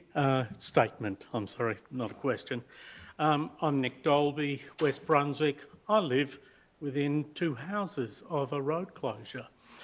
I did a survey of local residents about the Moreland Street, Barrow Street road closure that was implemented in the late 1980s.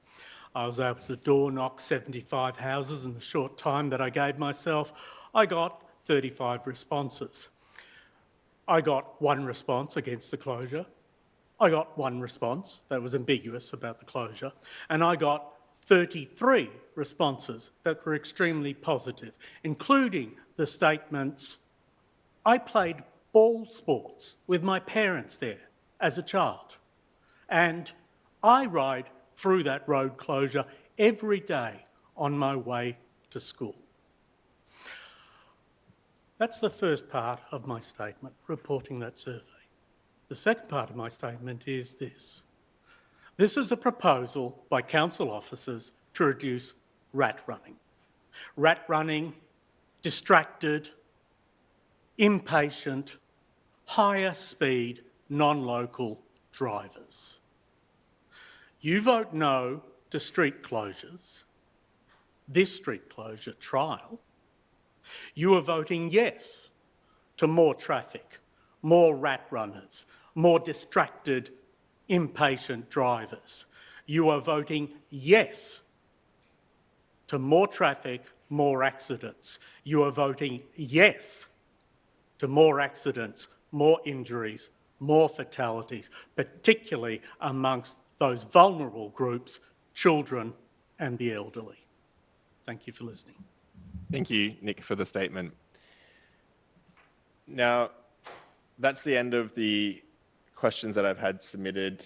We have taken questions on notice and they will be responded to on notice. And those, as I said, there have been a number of questions taken on notice and we'll respond to those questions on notice and they'll be as part of the next council meeting. So, is it written down? Is it a different question? All right. Yeah. Can we just find out if it...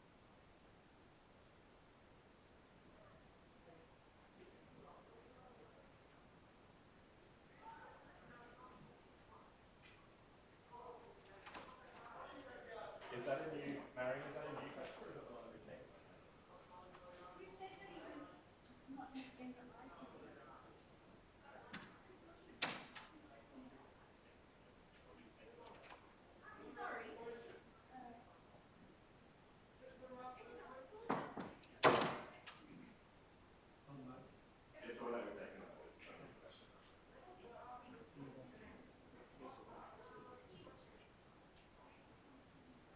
So, as I said, the questions we've taken on notice, we'll take on notice. So we'll move on to consideration of the first item on our agenda, one of the council reports. So we have item 7.1, Barrow Street trial road closure at Harding Street, Coburg. I can see Councillor Panopoulos with their hand up. Yep. Are you seeking to move? Yeah, the officer recommendation, please. You're seeking to second? Councillor Bolton to second. Councillor Panopoulos as mover. Fantastic. Thanks, Mayor. So yes, I'd like to move this item this evening, which is about getting on with the trial started to close the road along Barrow Street at Harding Street in Coburg. I want to begin by thanking council officers for the time and effort that's gone into preparing the detailed report, and also to everybody who took part in the submissions and the hearing of submissions process. I'm quite pleased to be speaking in favour of moving this trial along the next step in the process. This is about setting up a temporary 12-month trial closure to cars, or in other words, opening up the road to bike riders and pedestrians in an effort to make things safer, easier and more enjoyable for our most vulnerable road users. This bit of the road is part of the East Brunswick Shimmy, which helps people travel through Coburg and Brunswick East to connect with the Capital City Trail in the south. Importantly, this is a key transport corridor for children attending Merri-bek Primary and Coburg High, and it is of course the destination point for children attending St Bernard's Primary. I'd like to thank all of the principals and the parents at each of the schools for their participation in the consultation process, and especially note what the principal from Merri-bek Primary said about the trial as is outlined in the report. So she said that her biggest concern is that the council may not proceed with the trial and school children and their families will be forced to continue to compete with fast-moving, rat-running traffic. She continued by saying, our school community welcomes infrastructure changes that will protect children and their families from road violence. And fundamentally, that is what this trial is about.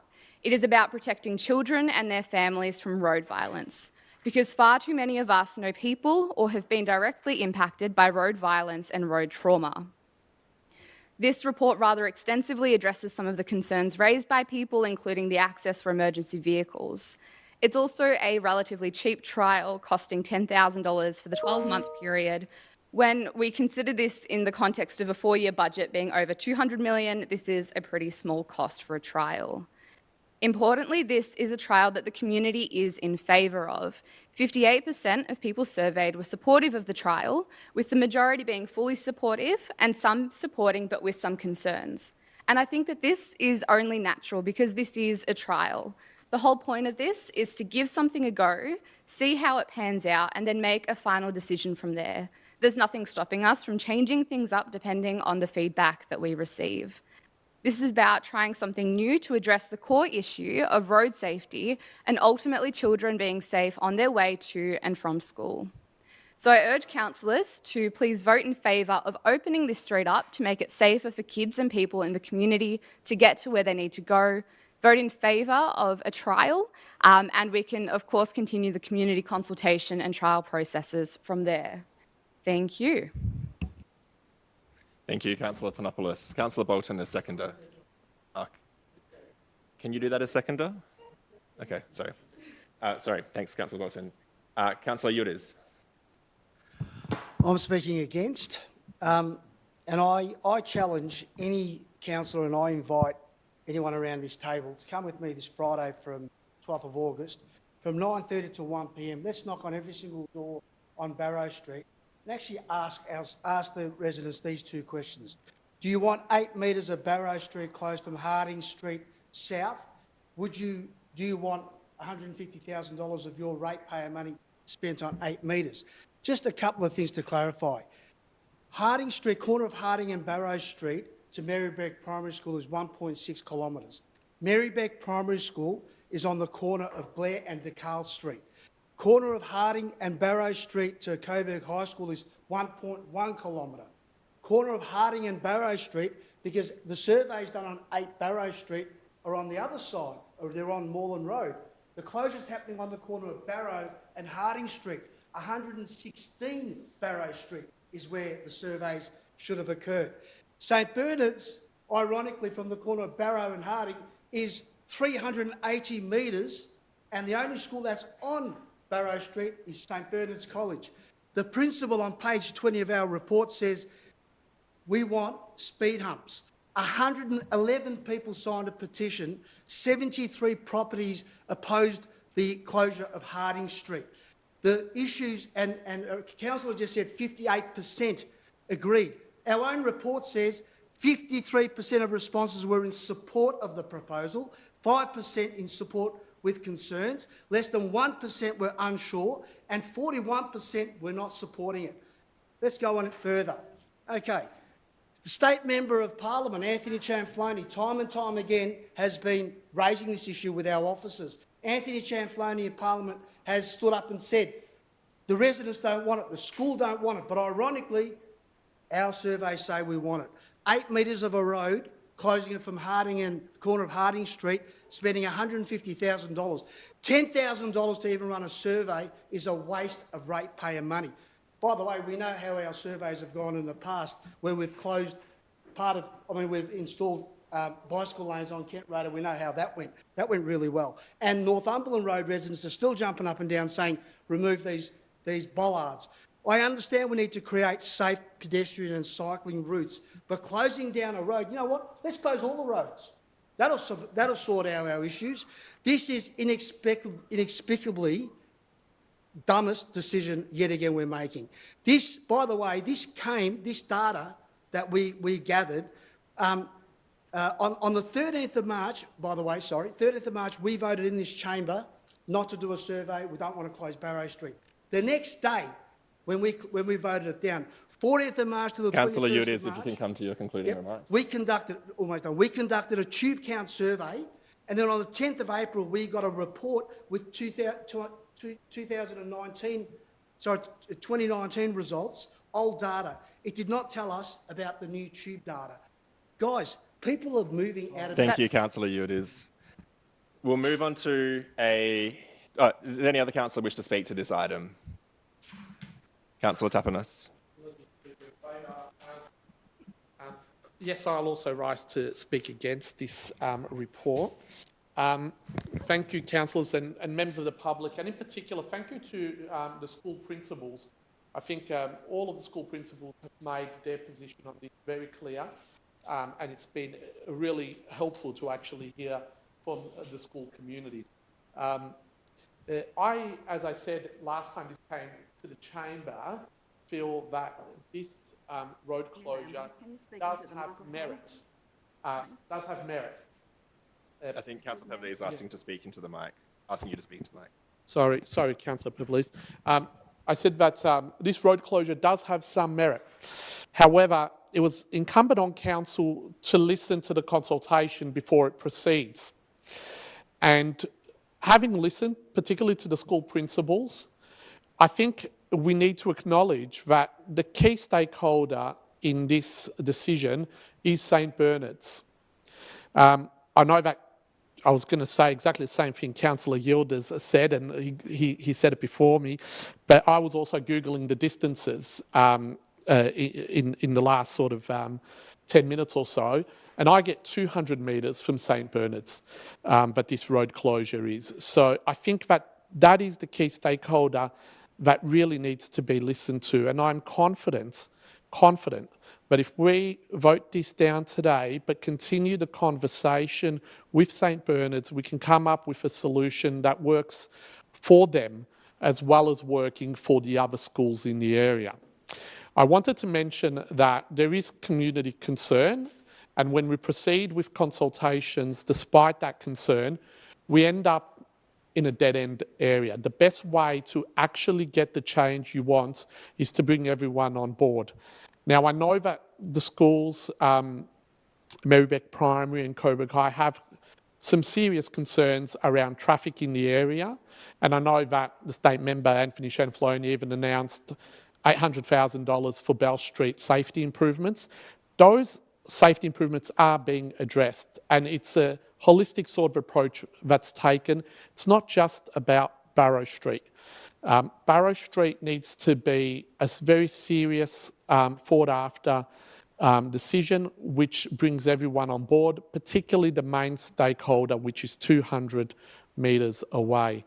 I want to leave it with the fact that one of the submitters mentioned that this stops traffic, but it doesn't really stop traffic, it just disperses traffic to the nearby streets. So when we're making road closure decisions, we actually do need to consider the impact of the residents and schools Councillor in the Tapanos, nearby streets, and that's why I'm voting no to this, but would like the conversation to be continued.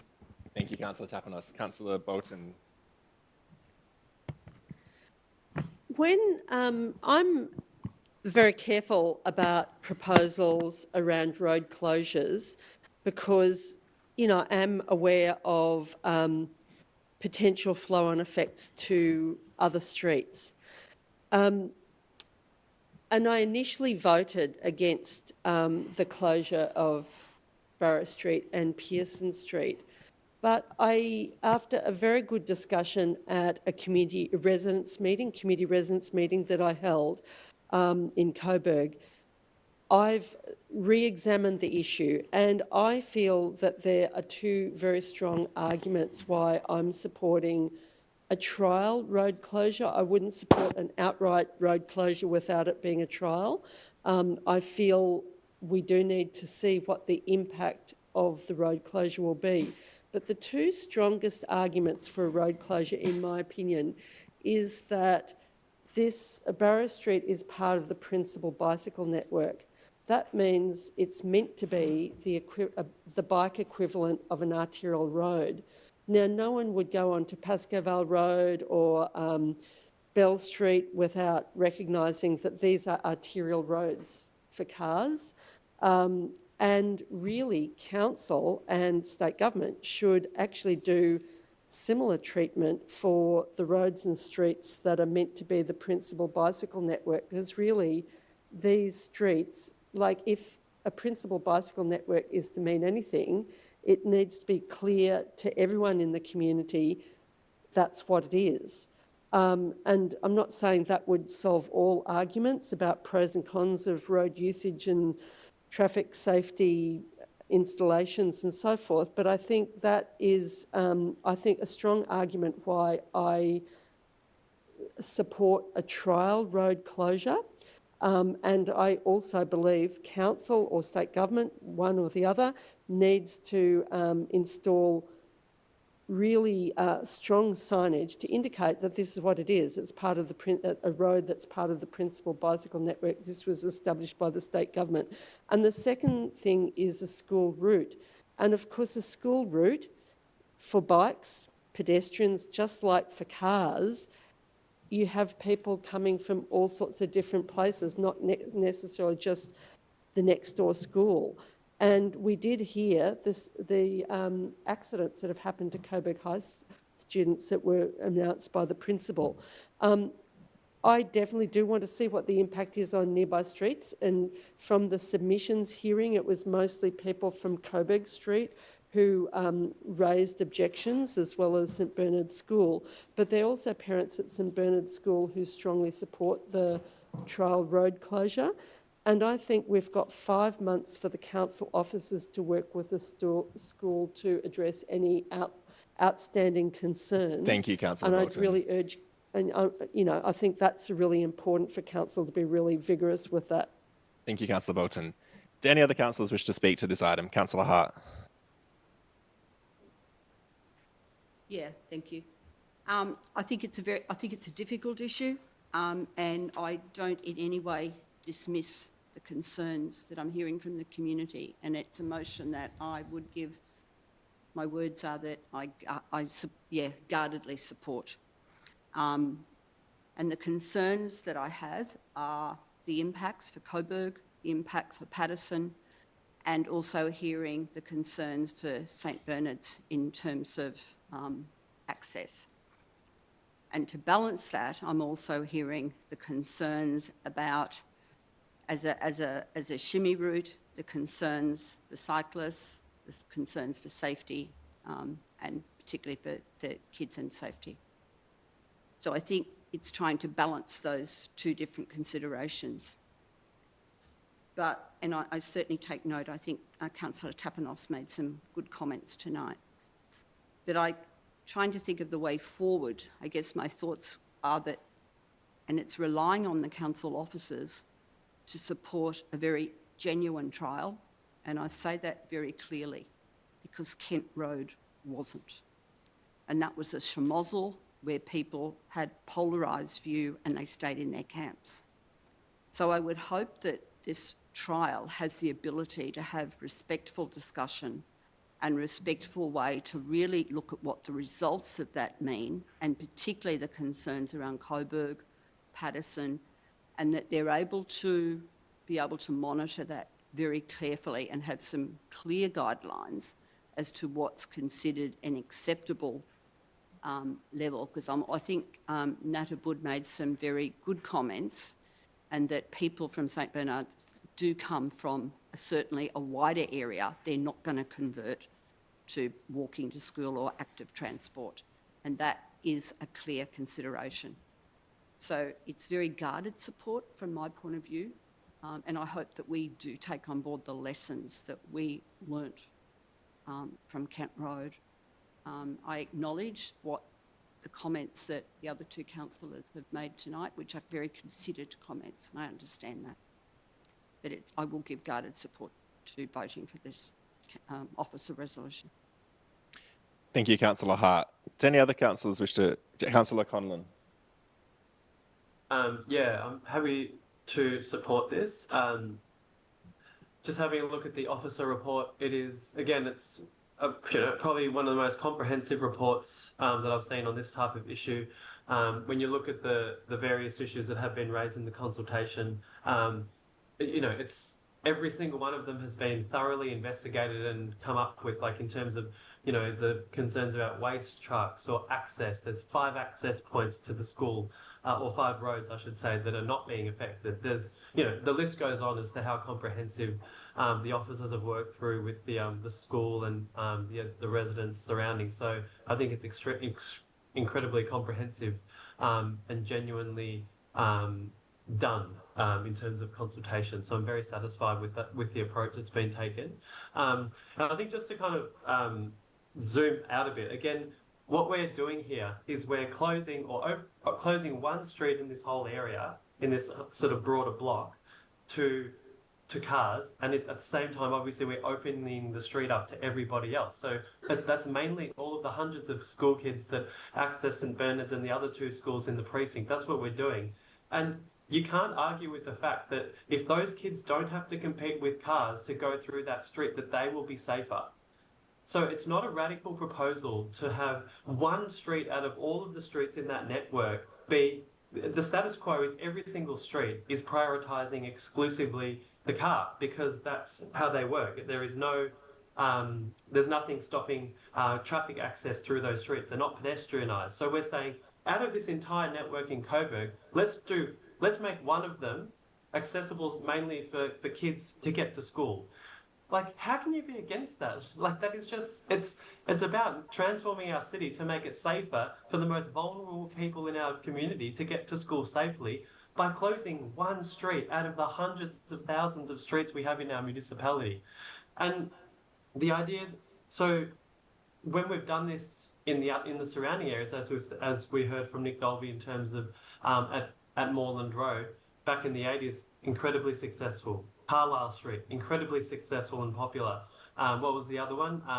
John Street. Like, every time we do this, of course, there is a loud a bunch of people who are always going to be against this sort of stuff. But when you look at the broader transformation that it makes to our city and our streets, overwhelmingly the community wants this, and they're not always the loudest voices in these types of things, because these types of actions elicit, you know, they do elicit sort of more of a negative response sometimes, and those people do have a very can have a very passionate response against it. But it is not reflective of the broader community sentiment, which is that, as we hear through election campaigns and through our constant lobbying from councils, is that the community wants safer streets, and this is how we do it. Thank you, Councillor Conlon. Councillor Riley. Thanks, Mayor. Yeah, I understand there's a lot of passion on this, and I've been hearing it this evening. I am a regular user of this. I rode up that street tonight to come here, and I do that every month or every time I have to come to council, because I'm usually riding, or most often I am. And I do see kids using that street on Monday mornings when I come here for meetings in the morning before school starts. But I'm a bit like Mr. Dolby. I'm wondering why kids who are going to St Margaret Mary's in Brunswick get to go down Barrow Street, which is closed at Moreland Road, and it's much safer, and they're walking on their own. They don't have parents shadowing them, and so on. They're actually using the street safely. Why should St Margaret Mary's kids in Brunswick have that sort of access, but the St Bernard's Catholic school kids in Coburg have to run the gauntlet? So I'm in favour of a trial. That's giving it a go. It's not permanent. And just like Councillor Conlon said, this is one corner of a street. It's not cutting off the whole street. It is a major thoroughfare for all of this kind of rat running, and I think it's a good way to explore the viability. I know people don't like change, and I'm sure people right near the closure will probably have some concerns about it. However, there'll be a slightly rerouting for those people, which is what happens at the time. So there'll be, you have to change your habits a bit. But we're not trying to stop people from using their cars. We are trying to make it safer for riders and walkers and other people pushing prams and so on.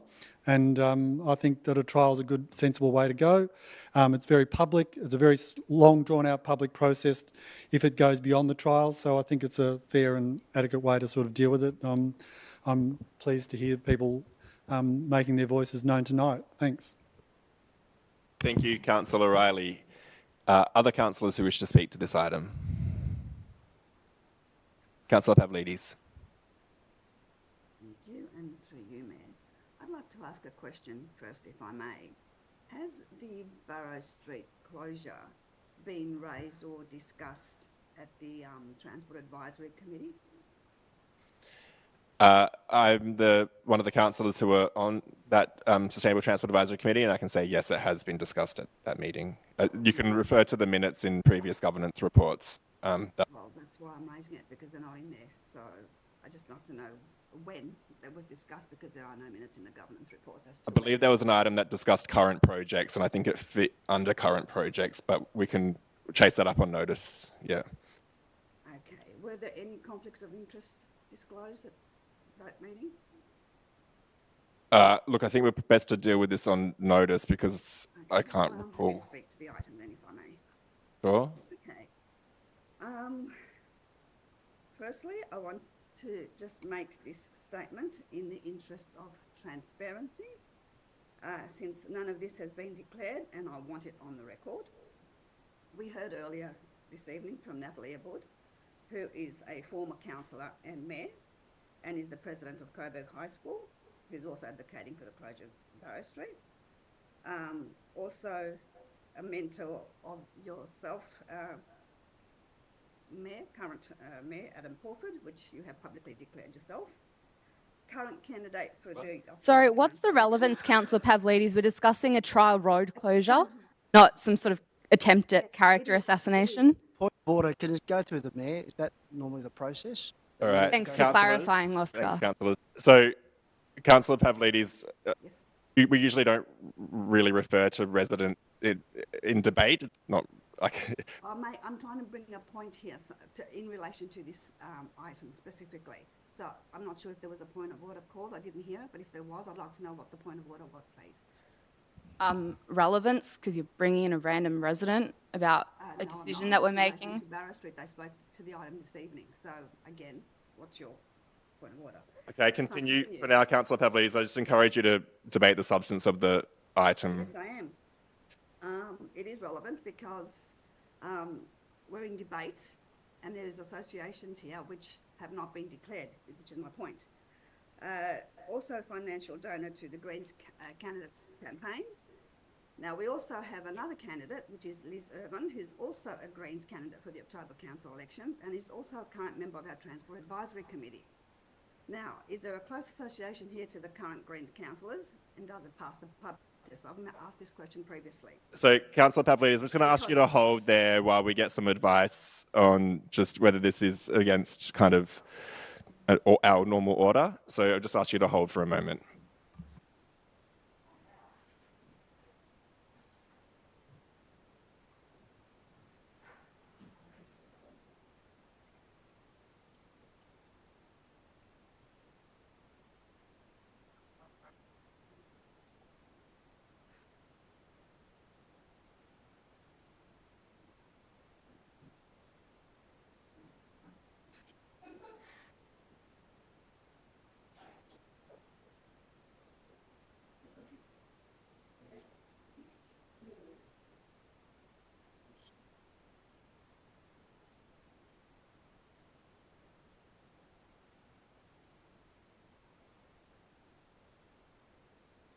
So, Councillor Pavlidis, is your question whether current residents may have a conflict of interest on a decision being made by council tonight?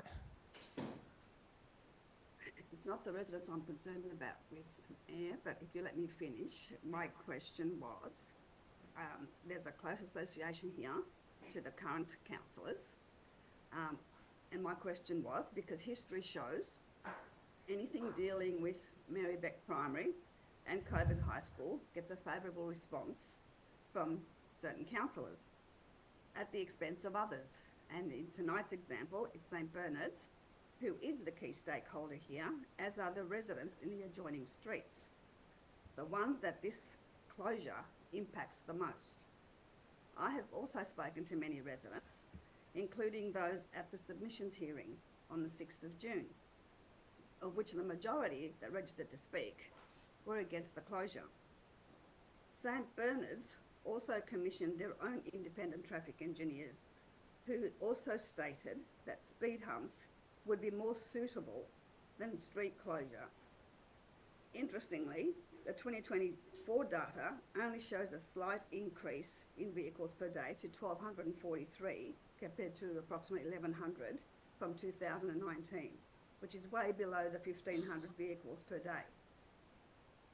I also want to touch on the data that was mentioned by the president of Coburg High School, where it states that of the 1,311 students, 187 students live south of Bell Street, of which 42 ride and 102 walk, meaning the 43 others are driven, my assumption.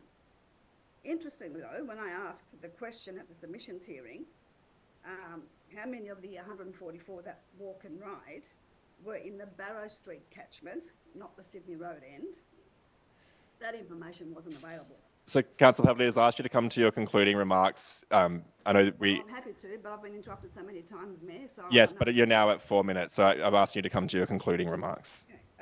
Residents of Coburg Street have also stated that students use Coburg Street more than they do Barrow. As I have said many times before, our streets and our roads should be made accessible and available to all users. Closing off roads only manages to shift the issue to a different street and creates the same problems we are trying to solve in the first place. We should be making our roads and our streets safer for everyone and to benefit everyone, and not just for groups. Thank you, Councillor Pavlidis. Mayor. Yeah, Councillor Colley-Hannon. Sorry, through Councillor Pavlidis' comments, I actually was just going back through this to look at the St. Bernard's email, and I actually realised that I have a conflict of interest because the Melbourne Archdiocese Catholic Schools wrote a letter, and they are actually my employer. Okay. So I do apologise. I only just realised, but thank you, Pavlidis, for raising conflicts. So you're seeking to declare a conflict of interest on this item? Yeah. Okay. Thank you. So you've explained that conflict of interest, so we might just, we'll invite you back to the meeting once this decision's been made.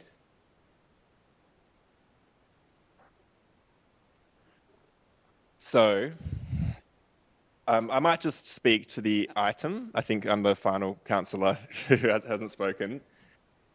Obviously, so we'll start the timer. Yeah, obviously any proposed changes to roads brings out a lot of emotion in our community. I think this trial closure, which if it's passed tonight, will start over the school holidays, the summer school holidays, in line for the new school year.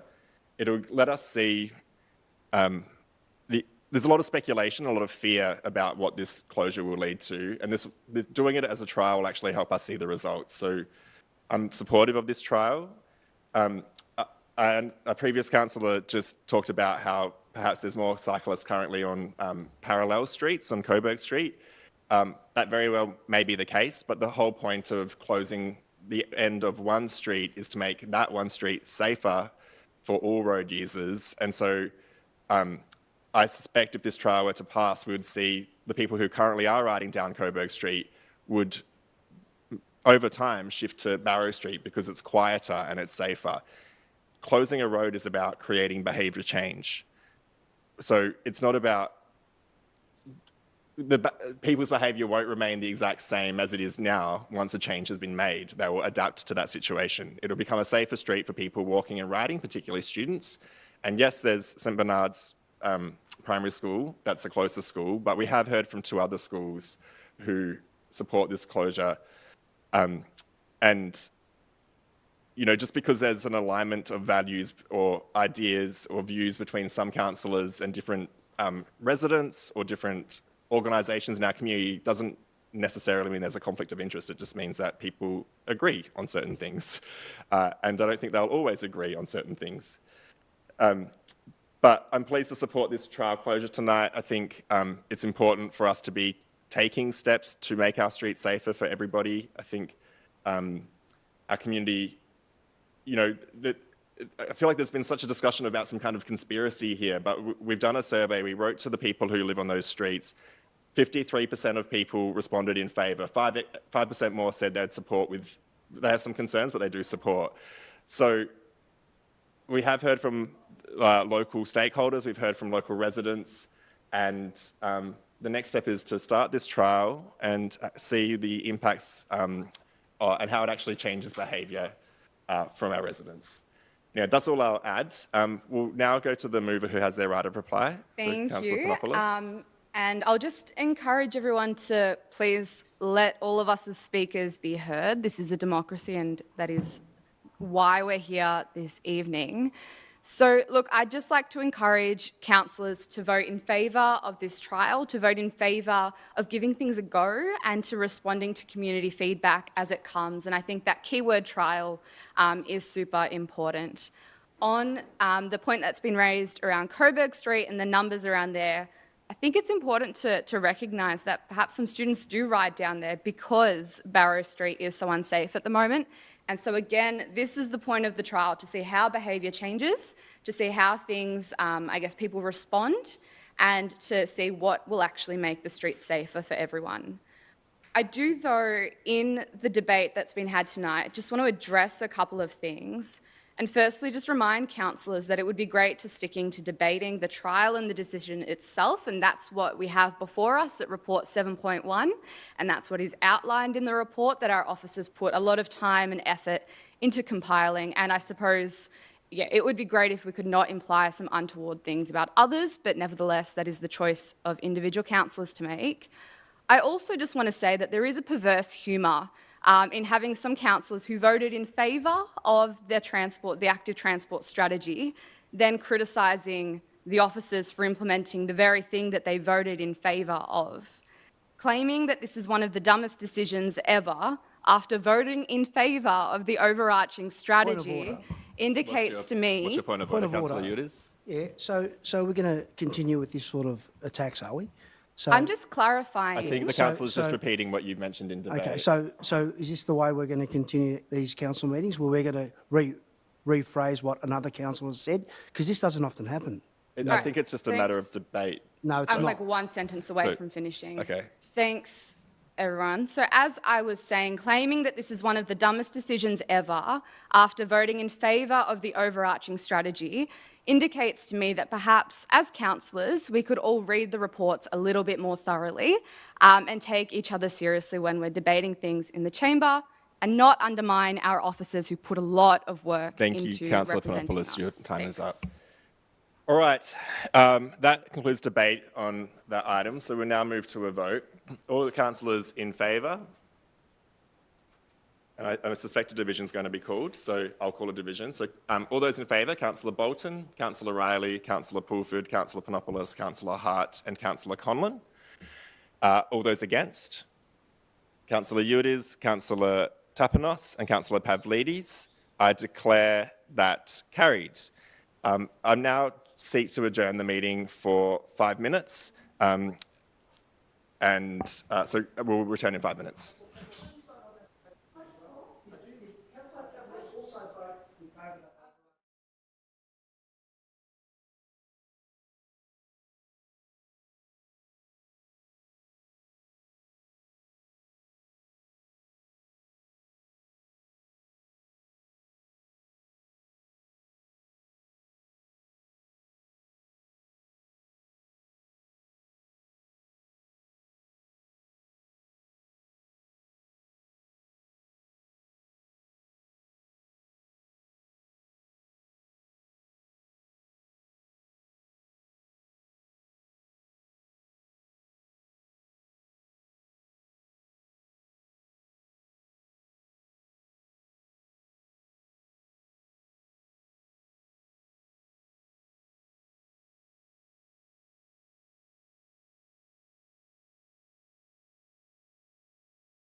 Thank you for hanging in there.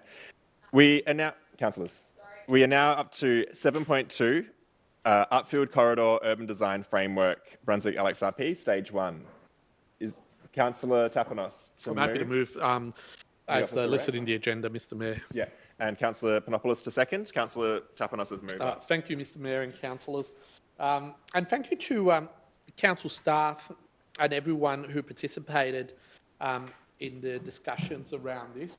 I know that this report is a little bit ahead of its time because the LXRP project is being pushed back to 2030, but it certainly starts the conversation about the future of the small streets that cross the railway line and how can they be pedestrianised, have more tree plantings, and really made safer for pedestrians and cyclists, and a more pleasant space. So this is only the beginning by looking at those smaller streets. We hope that there will be a stage 2 in the future that would look at the larger streets like Victoria Street and Albion Street, and Albert Street and Dawson Street that cross over. But at the moment, we're looking at those smaller intersections.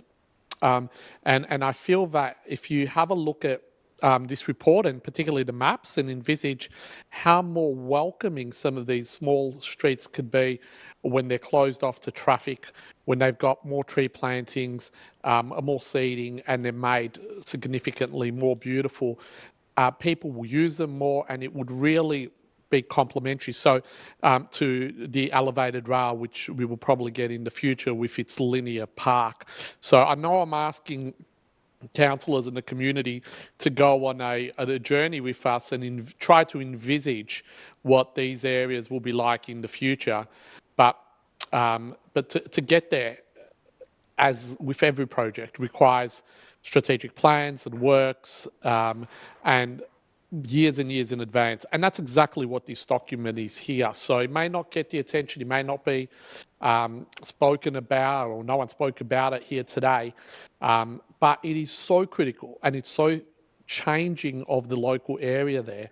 And you will only see the benefits of it, in 5 or 6 years' time. But know that it is the hard work that this council does and our officers do and the community does in preparing these plans, in thinking long term to get those good outcomes in the future. So I do sort of hope everyone reads this, has a look at those maps, really thinks about it in how great this could be with the incorporation of elevated rail, and acknowledge the work that our officers have done to really start this conversation and everyone else who's contributed towards it. So I commend it to the councillors. I think it's an excellent report and only the beginning.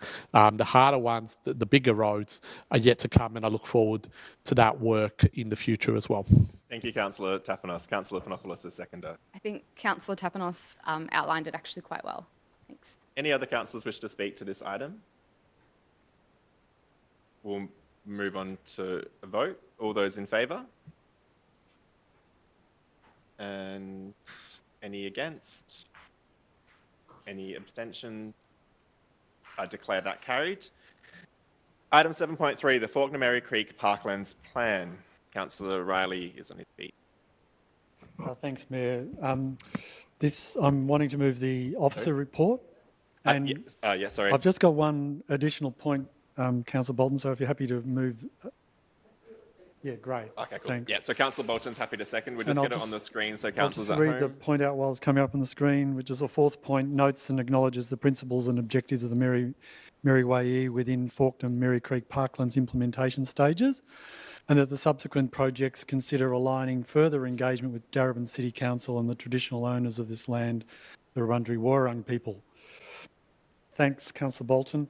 This is a great piece of work that's been coming for some time with the recent land acquisitions in the last council and mainly within the last council, and then some further changes and improvements, I think at the end of around Spry Street in this council's period. So it's a major piece of work, seeing enhancements to the creek corridor, seeing improvements for the environment and the biodiversity along there, but also seeing that we get a cleaner waterway into the future. But it also looks at things like potential for a urban farm, basically, a little bit like the one down further south below Moreland Road. Joe's Garden, which is run by Ceres, the longest running market garden. We'll be looking at those kinds of opportunities and many other things along the creek. I won't go into all those details, but it's a very exciting piece of work, which is going to cost us considerably, and we're putting some of that money in now, but we'll be needing to top that up over time. And if we can get some commitments from federal and state government, that would be much appreciated as well. But yeah, really thank the officers for their work on this and look forward to the improvements in the northern part of our creek and the waterway. Thanks. Thank you, Councillor Ailey. Councillor Bolton, as seconder. I really like this report because, I mean, the Fawkner-Merri Creek parklands are very extensive, and there are a lot of different elements to this report. Now, I know not all of these elements are funded and so forth, so that's sort of got to come in the future, but it involves areas of protected habitat, and involves more recreational areas, more public toilets, more seating, and also it's looking at provision of water, more enclosed dog parks. So I think this will be a really great. I mean, the parklands are very, very much treasured, and it's looking at, you know, preservation of some of the sites which we won in, you know, a term of council ago when we, you know, stopped the sites being sold off by the by Victorian government authorities, and the council actually bought some of those sites to save them for the community. I did get one contact from a resident worried about a part of Park Reserve being converted to on-lead dog park instead of an off-lead dog park, but I understand that this report is not making a decision on that. There will be some further fine-tuning of the domestic animal management plan, which will look at which areas will be on-lead and off-lead, and there will be community consultation before that. So I'd like to allay those concerns, but I certainly support this. I think it'll be great, especially if we can achieve everything that's outlined in this report. Thank you, Councillor Bolton. Do any other councillors wish to speak to this item? We'll move on to a vote. All those in favour? I can declare that carried unanimously. We'll move on to item 7.4, the Batra Hawley Foundation Islamic College of Sport and Centre for Excellence proposal. I could see that Councillor Yildiz had his hand up. Councillor Tapanos to second. You're seeking to move the officer recommendation? Yeah. So Councillor Yildiz as mover.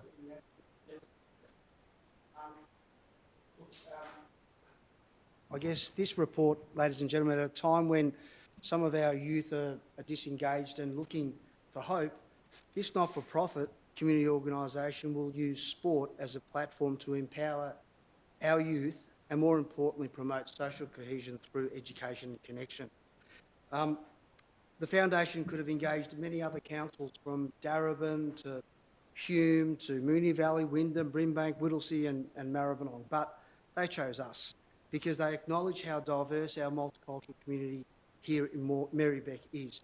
$20 million of investment. We haven't had that for quite some time by an external organisation or stakeholder. Partnerships, this is going to be a partnership approach with council and local sporting codes.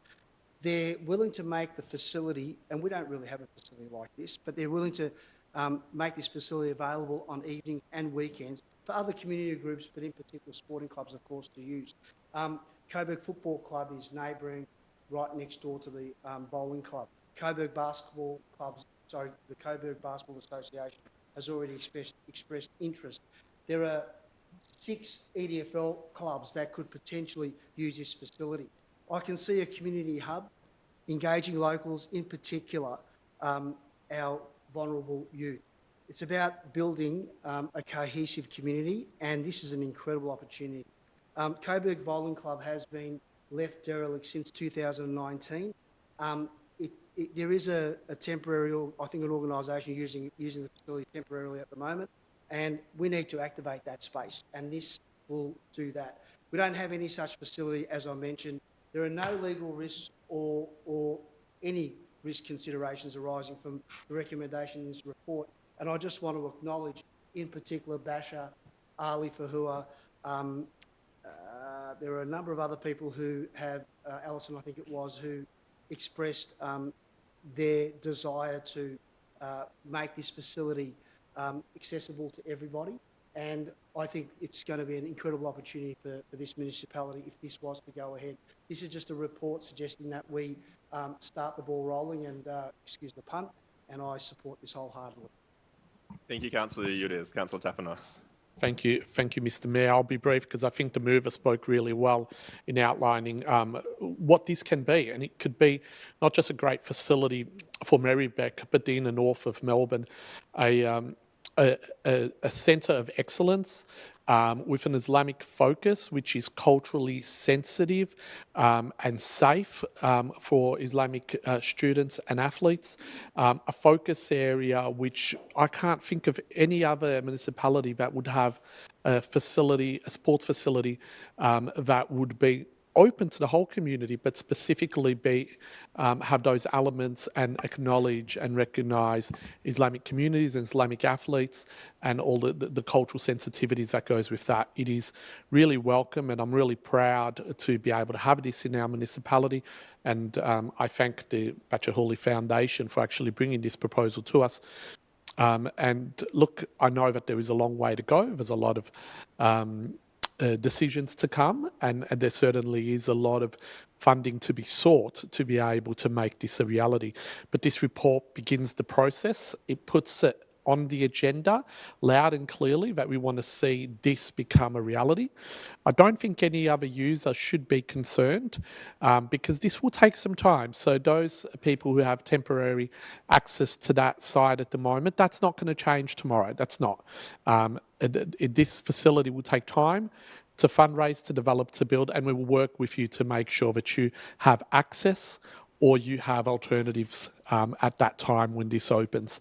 As I said, it will be open for the broader community at large. It is an asset that is at the moment underutilised. This will create a state-of-the-art facility for the entire community. So I really hope it becomes a reality. Thank you. Thank you, Councillor Tapanos. Councillor Bolton. I support the proposal, and I think it will be fantastic, and it creates a massive centre in the centre of Coburg. I mean, the Bachahuli Foundation and the Islamic College of Sport already use once a week, I think, the Coburg Football Club's rooms to conduct education sessions and so forth.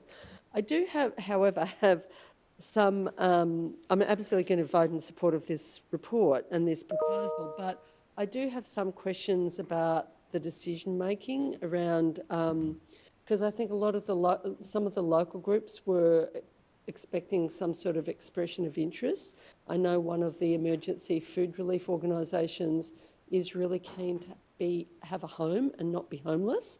And I know that two groups are already there, and possibly maybe the organisers of those groups that signed the leases understood that it was a short-term lease, but it sounds like some of the members of the groups were not aware that they were short-term leases.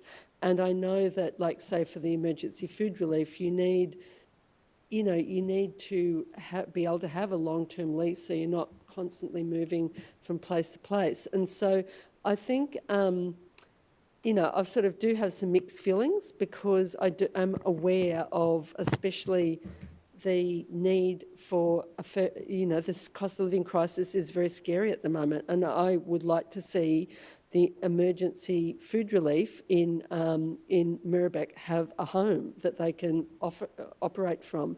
But I also recognise the incredible opportunities the Bashahuli Foundation does offer. They don't have the $20 million in funding yet. They have to nominate a site in order to get the $20 million of funding, so they don't have it in their back pocket yet. But I gather from the report that they're confident of that. One thing I felt that was not really totally clear in the report, which someone who didn't know the background would probably be a bit confused by, is, we're voting on this proposal tonight, but then later on in the report it talks about an EOI process later this year, and I gather that is because the Bashahuli Foundation, it will take some time to get permits and get funding and develop the proposal a bit more fully. So it will be, the EOI process will be for a 1 or 2 year lease until the Bashahuli Foundation is ready to construct over the whole site. Thank you, Councillor Bolton. Any other Councillor Panopoulos? Thanks, Mayor. So yes, I'd also like to speak in favour of this and really echo much of what councillors have already said around the opportunities that this foundation and this College of Sport and Centre of Excellence proposal can bring to Central Coburg.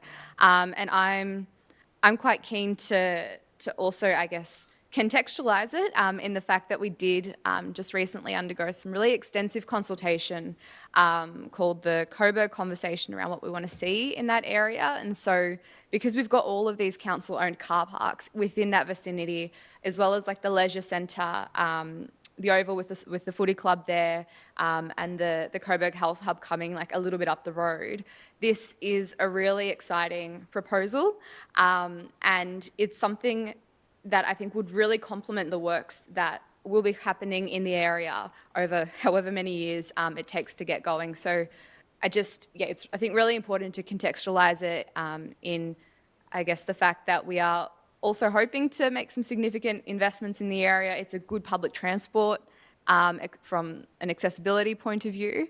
And so I'm really keen to see how we can maximise the community access and connection and bringing people along with us on this project. And that, specifically does include the people that are there, on a short-term basis, but finding them permanent homes and making sure that we, look after all of the organisations in our community that are doing some really important and really, really good work. And we know, especially with the food relief, that's only going to increase as things get tougher.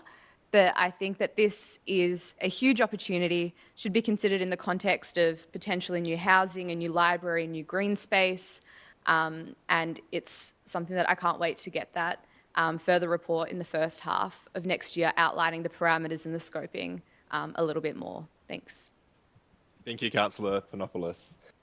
Any other councillors wish to? Councillor Conlon. Yeah, also happy to support this, and I also agree that it sounds, excuse me, sounds like a great proposal and a good organisation, a not-for-profit that works with migrant communities to help them connect through sport and do community building through that process. I think that's really good. But also just I've got some amendments which I've just sent around to try to address some of the concerns that Councillor Bolton raised about the food groups, and potentially maybe it may not be mutually exclusive to have this foundation and also food groups potentially utilising a new kitchen. I'm wondering if there's some kind of shared space arrangement that could be considered as part of the broader plans and thinking about what to do with the site. So I've just included an amendment that says that the local food groups that Councillor Bolton mentioned could potentially be considered as part of the EOI process, as well as the Coburg Commons, who also spoke to us earlier today. So Councillor I'll move that if that's acceptable. Yeah, just Councillor Conlon, a question of clarification. I think you probably I think your amendment is looking at the long-term future, but it refers to the EOI process, which is about the short-term future. So I'd probably just nix the EOI thing at the end because it's kind of contradictory, I feel. But would you be open to that if you're talking about the longer term future with the centre? Yeah. Yeah, okay, and so then... Okay, sorry, Councillor Bolt. Well, yeah, so if you... Okay, so we'll get that, can we get it projected, the amendment that, yeah, great. And we'll go to the mover and the seconder to see if it's acceptable. So the mover was... The foundation is all about using sport as a platform. This is a sport-based group, foundation. It's about engaging community through sport. Okay, so so not accepting that. So I think Mayor, I think we need to consult with the foundation before making any, to see if they're open to it. Yeah. Sorry, Councillor Bolton, you had a question for I've on the got a amendment? question for the director, because when I read the report about the Bashahuli Foundation's proposal, it looks like it's a very big proposal. It looks to me as if it is the entire site. It doesn't look as if it's possible for a co-location as this amendment is proposing. So, I mean, I'd just like to find out, am I right in my reading of the report or not? Through you, Mayor, Councillor Bolton. So at this point, and noting that the drawings attached to the report are very schematic, and there's a lot more work that the foundation need to do in terms of design and planning, but the footprint that they're proposing would use the majority of the site, so where the buildings are on the Bowls Club, but also the bowling green as such. I guess I'm not sort of saying, my amendment is not trying to have competing spaces. It's sort of saying it's more about having it potentially a shared spaces. I mean, if there's a, I know it's... So, sorry, Councillor Collin, we might just ask if you have, see if you have a seconder for your amendment, and then you can speak to it. So, is there a seconder for that amendment? Councillor Riley's happy to second. Councillor Conlon, do you want to speak to the amendment? Yeah, thanks. So I'm not trying to create an unnecessary competition here. I'm saying that if this is going to be a massive, comprehensive, multi-million-dollar redevelopment of a site, as Councillor Yildiz says, this is a sporting organisation. I'm not proposing a competing different sporting proposal at this site. I'm saying, yeah, given that it's going to be a significant proposal, potentially it's with like a kitchen and a large kitchen, which I assume is probably not going to be used all of the time. Like, I'm just saying, why don't we try to utilise and maximise the space in a smart way? And I'm sure that often there's like shared space arrangements that council facilitates on lots of types of council facilities. So it's just trying to say, build that into the conversations early on to say, if we're doing this big sporting facility, hey, what are the other community groups that could potentially share this space? Maybe it's not possible, but let's just start having the conversation now. That's all I'm trying to achieve here. Thank you, Councillor Conlon. So Councillor Riley reserves his right to speak. I might just... does anyone wish to speak against that amendment? Councillor Tapanos? Yeah, look, I think there's going to be ample opportunities to have a look at how we can accommodate other community organisations. I believe Coburg Commons is a community garden. I'm not sure whether a community garden really needs to be here, so to speak. It could be in a whole range of other locations. It could be along the creek corridor where there's ample land. It could be elsewhere. So I think to insert this in is probably not wise. It would sort of mean that we do all of this preparation report to come to the needs of the Bashahuli Foundation and the Coburg Commons, and they're not really complementary. A community garden that requires a significant amount of space and a building, and a $10 million building, unless the garden's going to be inside the building. I don't know. I just think that there is other areas that we can look at for the Coburg Commons, and we shouldn't necessarily complicate this project any further. Thank you, Councillor Tapanos. I just want to briefly speak to the amendment. I get what Councillor Conlon's doing. He's saying, let's keep them part of the conversation. I think we also need to acknowledge that the community shed's operating from the Bowls Club at the moment, and they're doing great work in terms of building community and also teaching skills and creating with residents and people beyond Merri-bek too. I think my understanding is that Bachelor Hawley Foundation are very open to shared usage, and I think in dot point 4 it talks about a joint community use of the proposed facility. So I'm kind of talking myself out of supporting the amendment because I feel like it's captured it above, but I don't think it's a harm in including it because it's just saying considers. It keeps councils it keeps it there visible for everyone to know, and I think just it does seem like that the Bachelor Hawley Foundation are open to those conversations. They're expecting them actually, and it kind of more broadly, I think we've got this land in central Coburg that we have big plans for, and I think it's really key for us as a council to include in what we want out of that land in central Coburg is space for community groups that are like these groups. So it might not be this site specifically, but it might be in central Coburg still, is my personal view. So that's my contribution. Anyone else wish to speak to this amendment? Councillor Bolton? I'm not sure that the wording of the amendment is right. I mean, I think it is worth having a conversation with Bachelor Hawley about the possibility of co-locating with a local community group and make them aware there are some local community groups that were hoping to be in this site. But my reading of this proposal is, like it's a school, as well as sport, it's a school.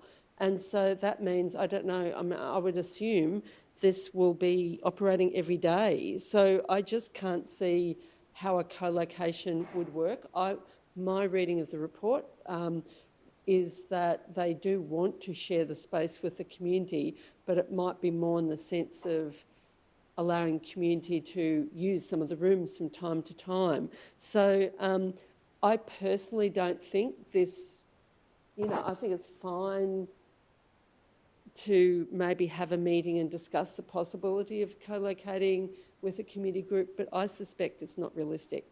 That's my reading because it's actually quite a big thing that they're proposing, and so I can't see how it's going to work. But the thing is, it's not. I know for the Food Relief Organisation, Muslim Women's Council, they have not been able to find. Council has not been able to find them a venue. I gather it's been similar for the garden group and the men's sheds and so forth. So it's not like we've got facilities rolling out of our ears that we can help community groups with. So, I mean, that's what I'm disappointed with, even though I'm also really strongly positive about this proposal. So as long as it's a, relatively light conversation with Bachelor Hawley just to make them aware and see if there is a possibility of a co-location, but I suspect it's highly unlikely.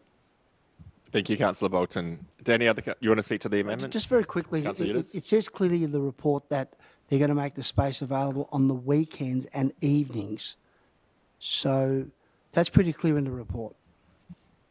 Thank you, Councillor Udez. Councillor, any other councillors wish to speak? Councillor Hart, this is to the amendment. Yeah, in terms of the amendment as it reads at the moment, I would have to speak again. Sorry, if you could put your mic on, please, Councillor Hart. Yeah, as it reads at the moment, I would have to speak against it, and that's not about the intent or the sentiments of Councillor Conlon, but I just think it's messy. And I think it's basically a little bit too prescriptive, and it also leaves out the men's shed entirely as a group who are currently there. So I think I'd be open to something that was a bit broader, that that the report addresses also the needs of current tenants and other community groups, something to that effect. But I just think the wording at the moment there is. And I agree with Councillor Bolton. I think the reality of maybe doing it on that site is probably limited from what I'm envisaging. And I wouldn't like to see anything taken away from that, but I think there is a real need to address the needs of those community groups, and they need to feel heard, and that there's a way for this councillor to acknowledge that. Thank you, Councillor. You potentially could foreshadow a different amendment. But just sort of. Okay. All right. So we're still talking to this amendment, and we can't amend an amendment. So we'll keep debating this amendment. Are there any other councillors? Councillor Riley?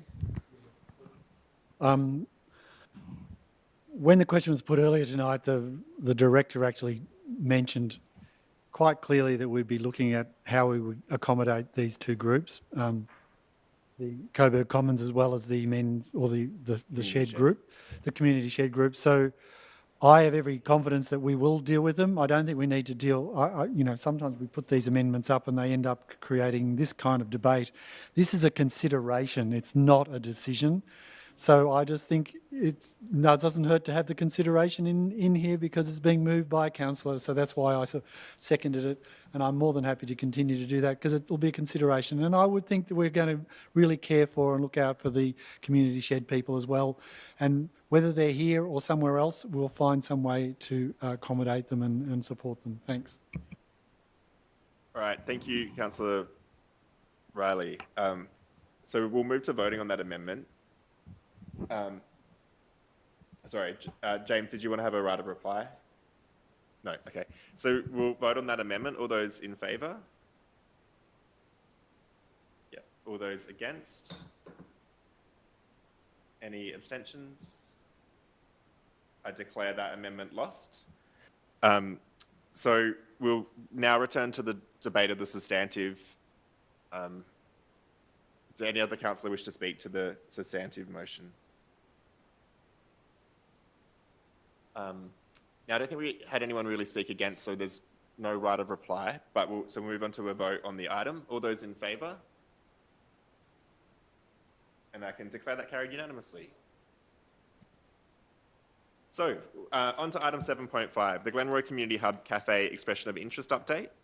Do I have a Councillor Riley to move the officer recommendation? Yeah.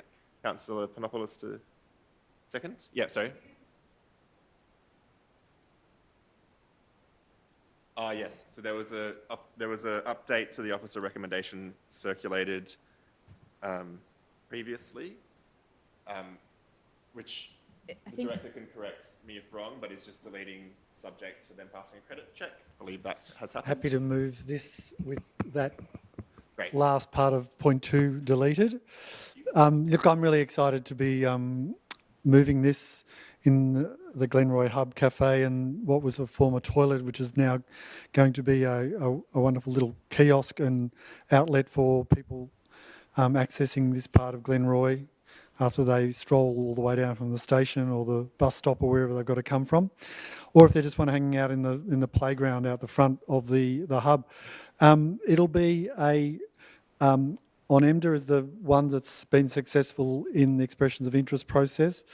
It's a social enterprise, meaning that it's going to give work opportunities and employment for people who are often not catered for in the mainstream employment opportunities. So this is a terrific, inclusive way of training and including people in this facility, and it'll be only in the early stages. It'll only operate for a few days from, I think it's Monday, Tuesday, Wednesday to start with, but the whole process of being set up to see how it can build itself up and develop a really sort of solid business over time. That's what social enterprises do.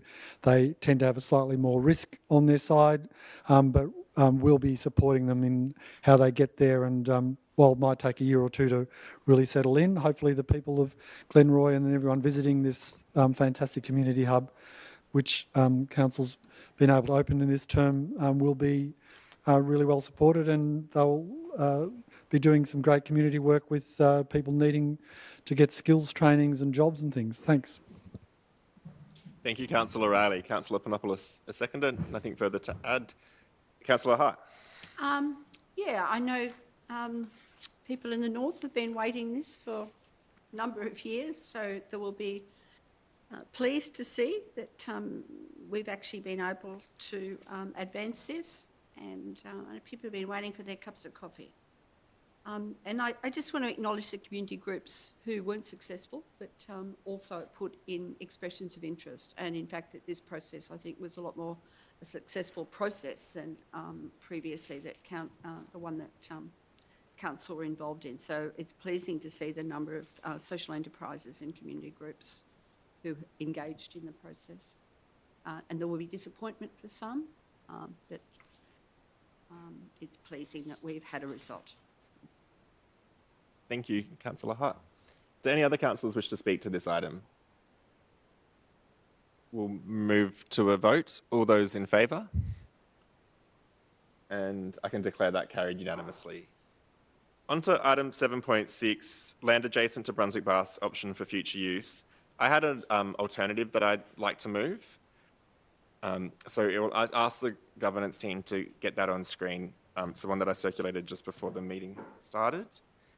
And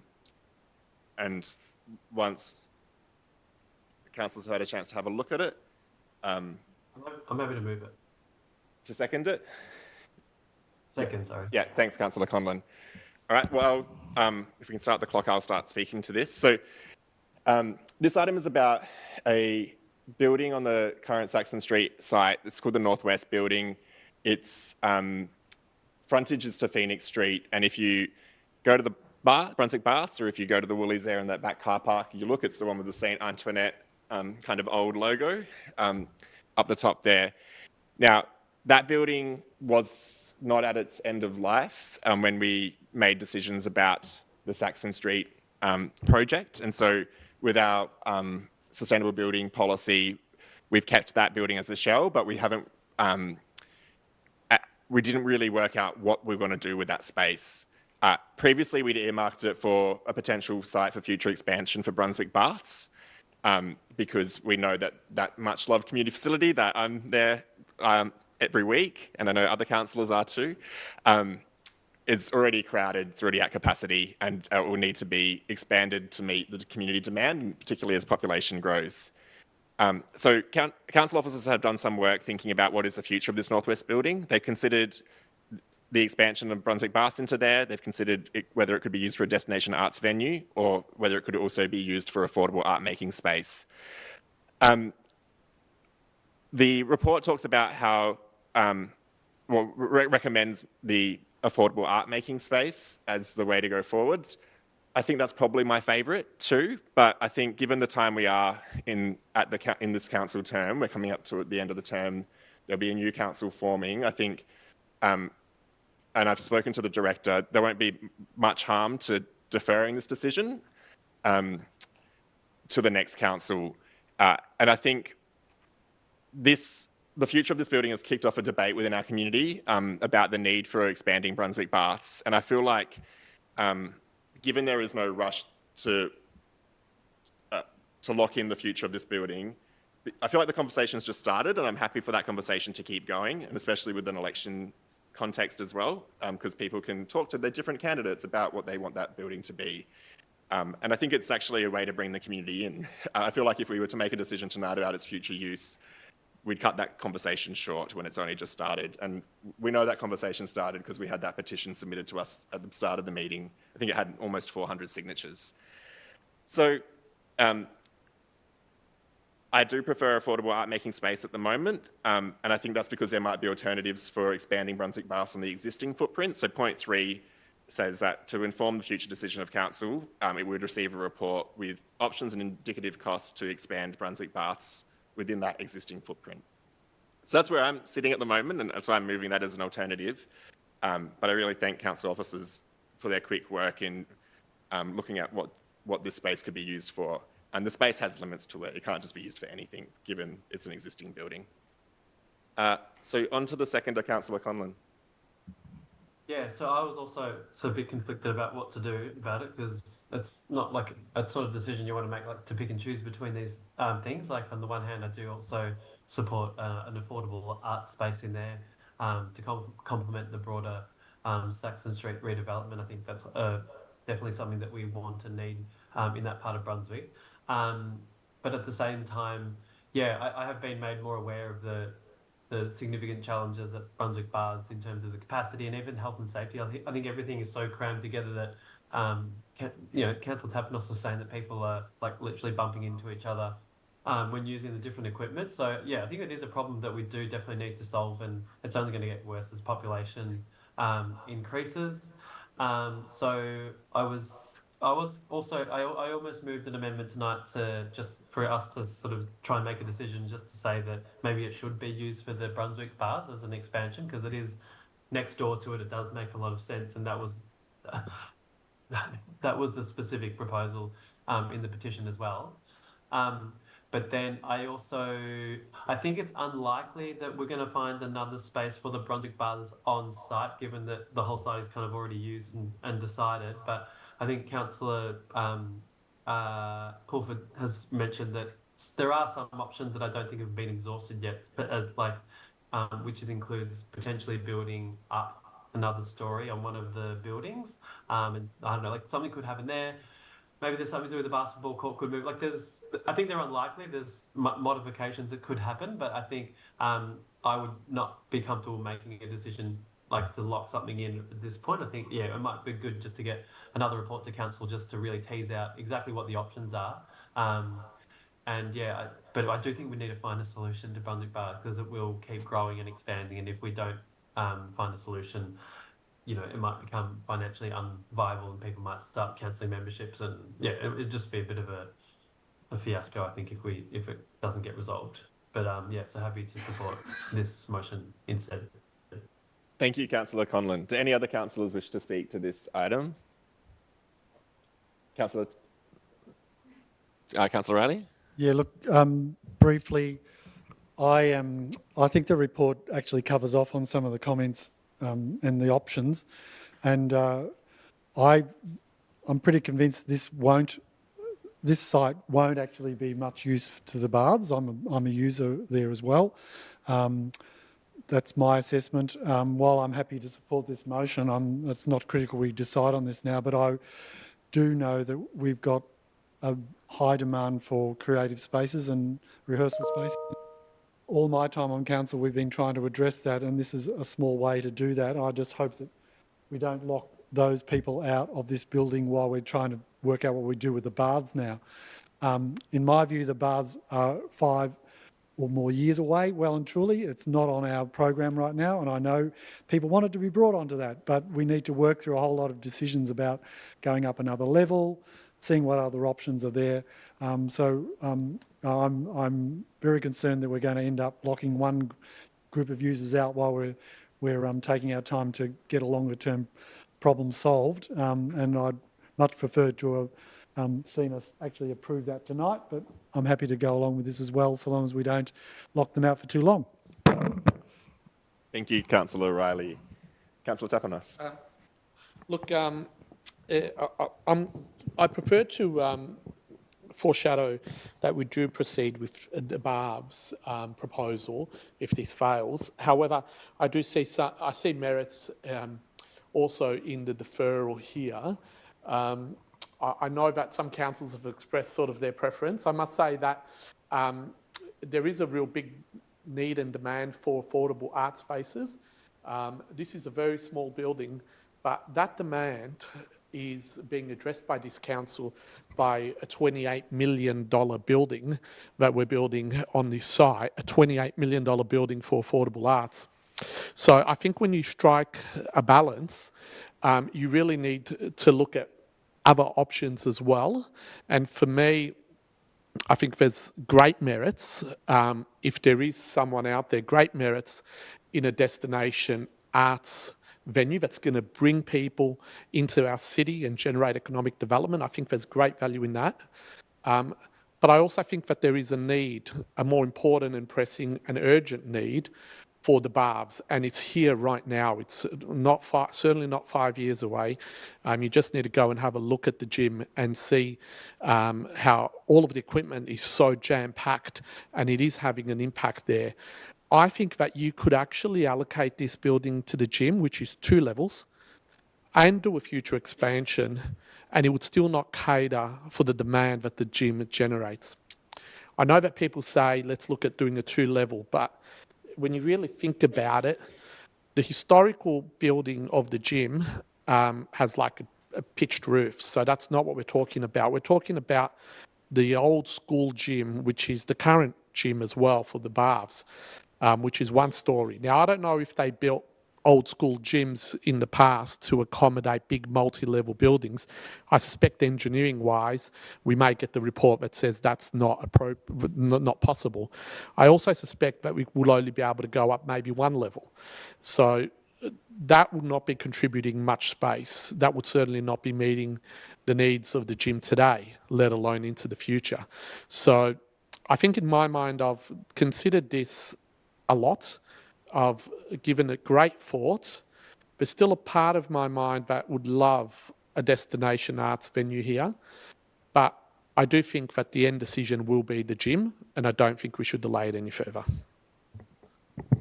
Thank you, Councillor Tapanos. Do any other councillors wish to speak to this item? Councillor Bolton? I don't really see a point in delaying the decision because I think if there's a need now and there are safety issues in the gym, then I think we need to start the process of addressing that issue. Does that really preclude having an arts facility nearby in that area? My understanding is that it doesn't.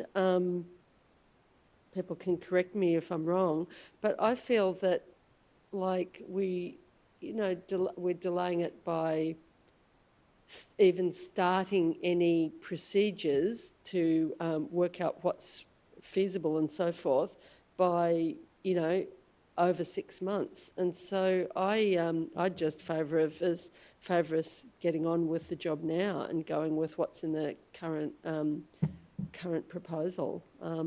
For affordable arts or for gym space? Well, I think, potentially both. But I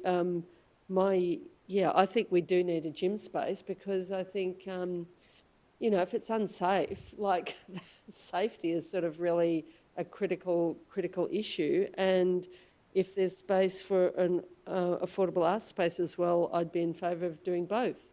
But I think especially if there are safety issues now, I think we shouldn't really delay. I think we do need to start some work on addressing that need rather than waiting. I mean, we wouldn't want there to be a serious accident happen in the gym. That would come down on all of us. Point of clarification, but the officer recommendation is that it's an art space, and so if you support the officer recommendation, you're not supporting doing anything about the gym. Because if you look, Thanks, Councillor Conlon. Sorry, Councillor Hart's hoping to speak. I am, because I think the debate that's occurring at the moment is a strong indicator to me of the need to defer this motion. I don't think the debate has got a lot of clarity in it, that there seems to be confusion even as to what the recommendation of the officers is. We've heard strong positions around the art space. We've also heard concerns of the need to move in terms of Brunswick Baths, and I think that in this case, there's a strong advantage in holding back and getting some really good evaluative work on what's possible, both in that northwest building space and then what's required around the expansion of the gym. And okay, it may cost a little bit of time, but I think we've heard from the officers that essentially it won't prejudice in terms of being able to incorporate. If it was an art space, if that was the decision, it can still be incorporated in around the contract, the Saxon Street contract. So the level of debate, I think, really demands, from my perspective, that this is delayed so that we are able to comprehend the information and debate it in a more informed way around the outcome for that building. It's to me, the only sensible way to go tonight. Thank you, Councillor. Deferred for a month or till next year? What the motion says, which is till early 2020. So do we have other councillors that wish to speak to the motion? If not, I'd like to use my right of reply. So everyone's, So, yes, I think we do need to work out Brunswick Baths. I think it's, and yes, it is crowded, and I guess there could be some safety concerns when it is really crowded. It's not really crowded all the time, and they're fairly regularly at different times. But it's been needing an expansion for a while. The point I wanted to raise in this section is the budget that's been allocated for the future of the Northwest building. There's been 200,000 allocated in this financial year, which I think is kind of planning work. And then the majority of the budget, 2.5 million, has been allocated in the next financial year. So when I asked the director about would deferring delay implementation, the answer is not really. Like, it will delay, obviously, the progress work, but we're not actually budgeting to do the works until the next financial year anyway.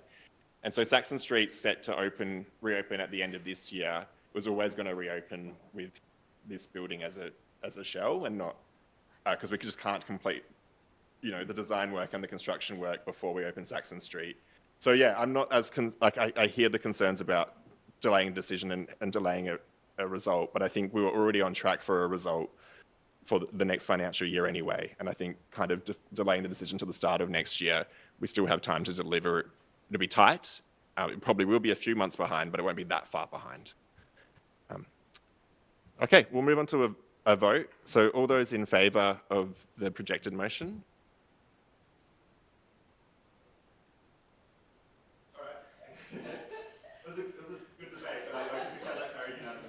I declare that carried unanimously, and that was a good debate. All right, we'll move on to 7.7, adoption of the Economic Development Action Plan 2024-2027. Councillor Panopoulos, you're seeking to move? Yes, and I'll move it. Councillor Bolton, I think you had some amendments that were circulated. I'm happy to move it with that. Yeah. Would you like to second, Councillor Bolton? Okay, sure. Cool. All right, so we need So a I need a seconder seconder, for... Yeah, Councillor Riley to second. Great, we'll just get the amended motion up on the screen. Oh, yep. There we are. Okay, excellent. Thank you. So yes, I'm happy to be moving this motion this evening. As you know, this action plan is a culmination of a lot of significant work from the Economic Development Unit, and I really want to begin by thanking officers for their work in pulling all of this together.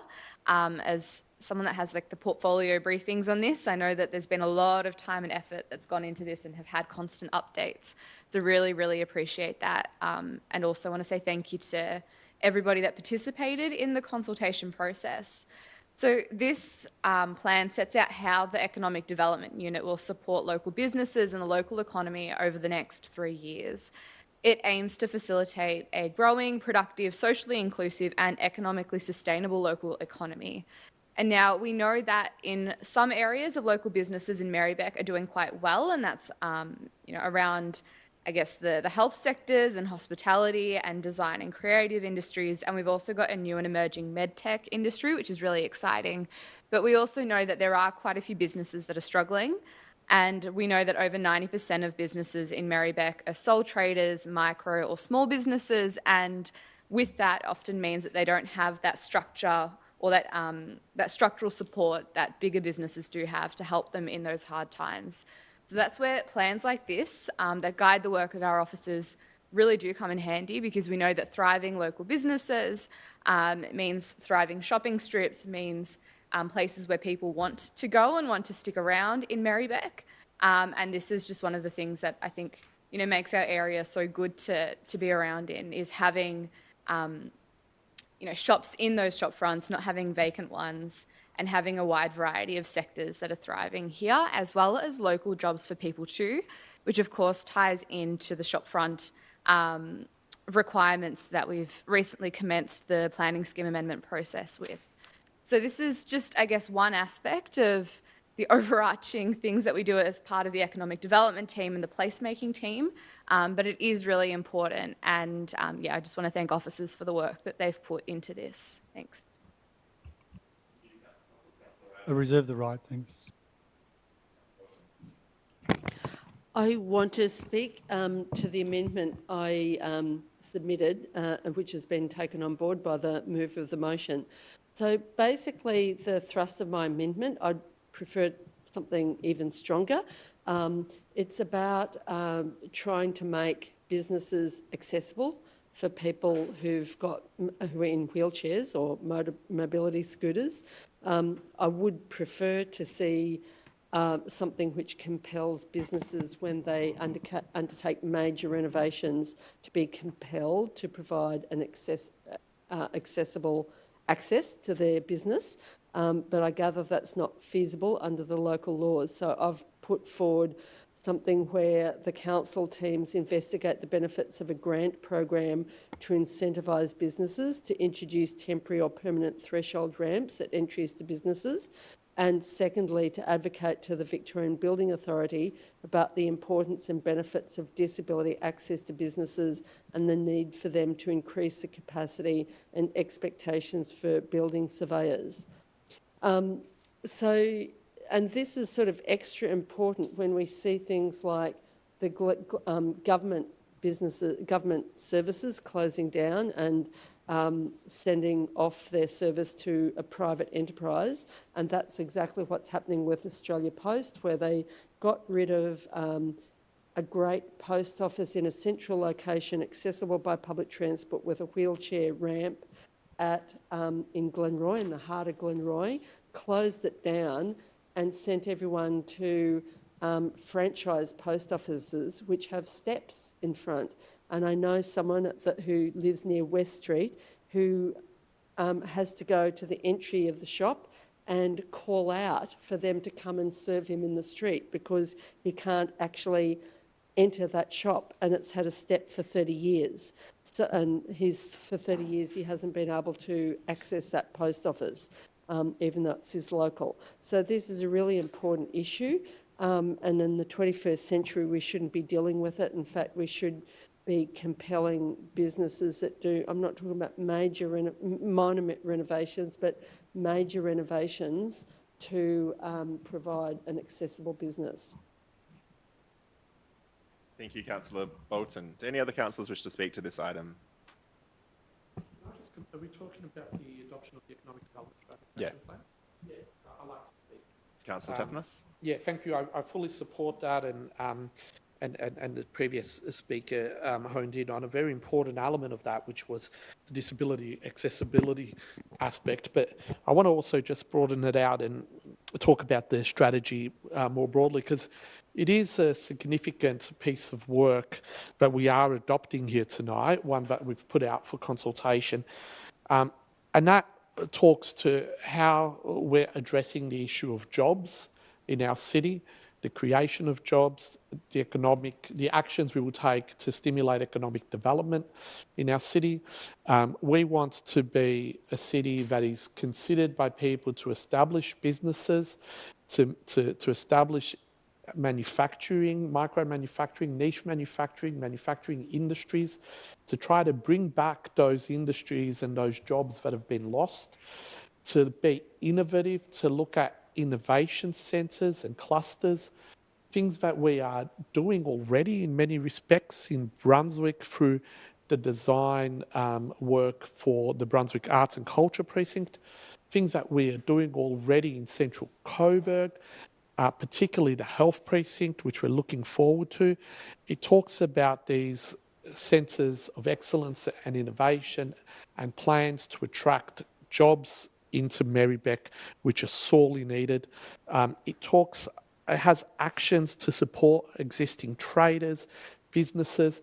It is very detailed. It is very important. It will make a difference to our city, and I just can't talk highly enough of it. I'll finish off by just thanking everyone who participated. I know that there's a lot of submitters who've participated. I know that there's been, the economic development team has done an amazing job. Our staff have done an amazing job getting out there, talking to people, collating the information, analysing it, and bringing it into a policy which has not had a lot of debate, and I think that says a lot, that we're all so happy about it. So well done to council staff, well done to everyone who's fed into this policy, and we look forward to, or future councils look forward to implementing these actions to create more jobs, to fill office spaces, to really make our city a livable city that has jobs within a close proximity to where people live. So I really commend it highly. Thank you, Councillor Tapanos. We're going to need an extension of times. Councillor Panopoulos to move, Councillor Riley to second. All those in favour extending by 30 minutes? Declare that carried. So we're still debating 7.7 Are there any councillors that wish to speak to this item? We'll move on to a vote. There's no right of reply. All those in favour? And I can declare that carried unanimously. On to 7.8, improving access to exercise programs for older people in Merri-bek. Do I have a mover?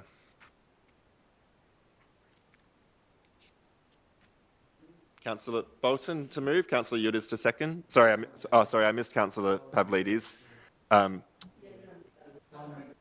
Okay, sorry.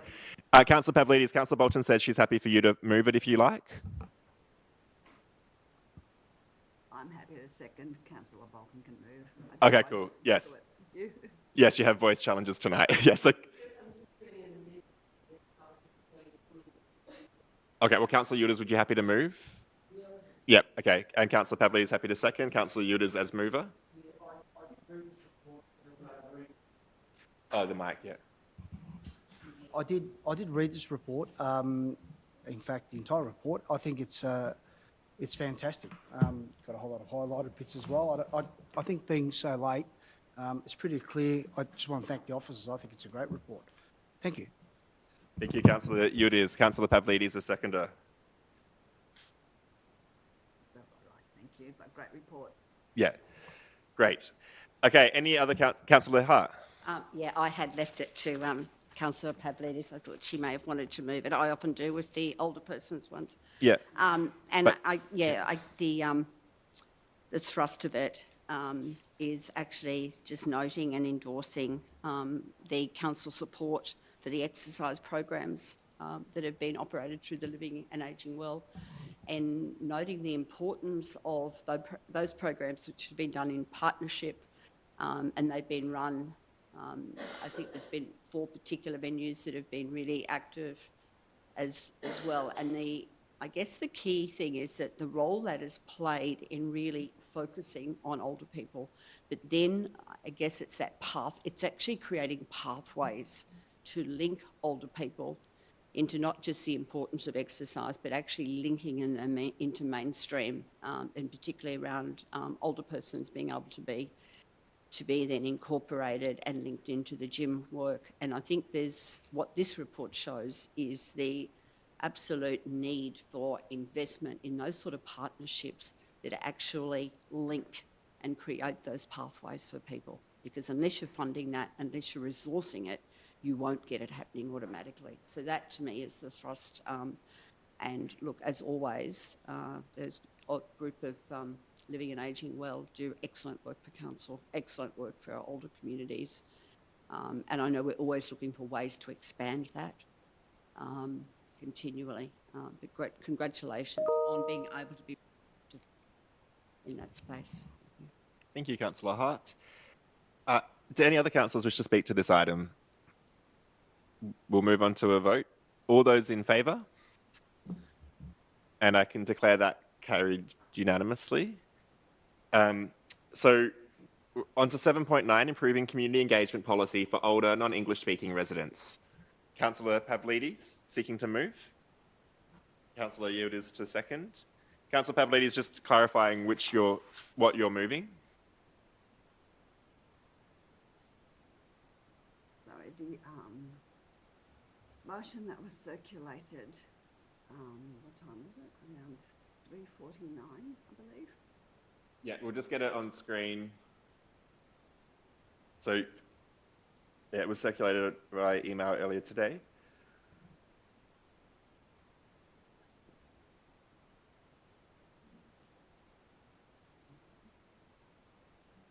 Yeah, here we go.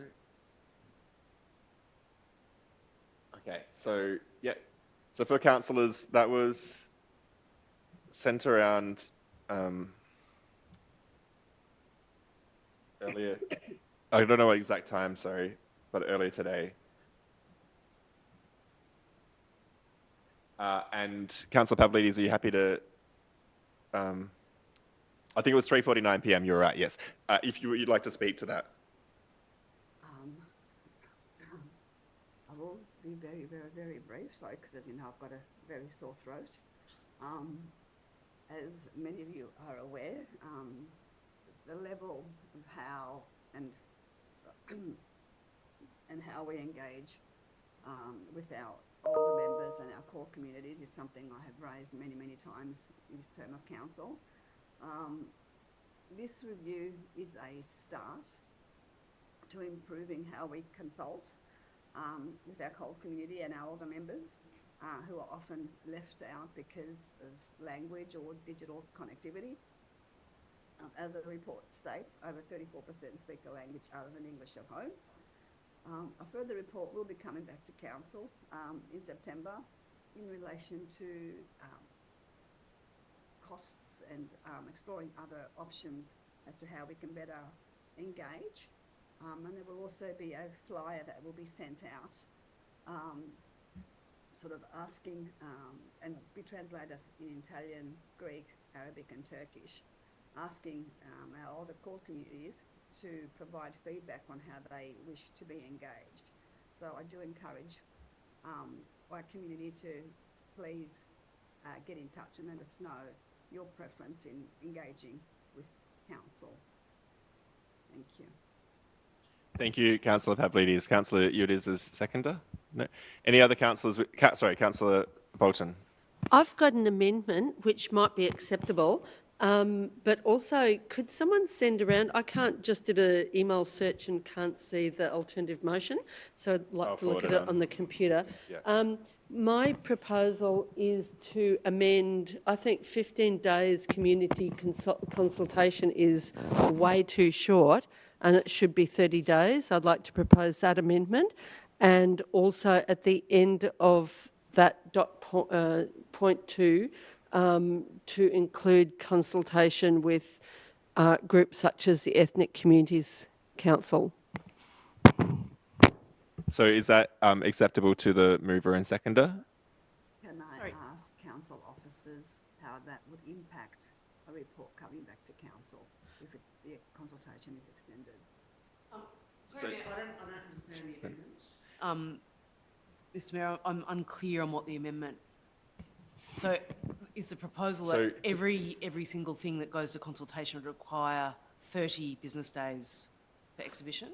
Or just this one? I think 15 days is way too short. I mean, some it's just people for who this would like to, people who would like to contribute around this issue, and especially given the title of this is about community engagement policy for older non-English speaking. It was just a question of clarification. Okay.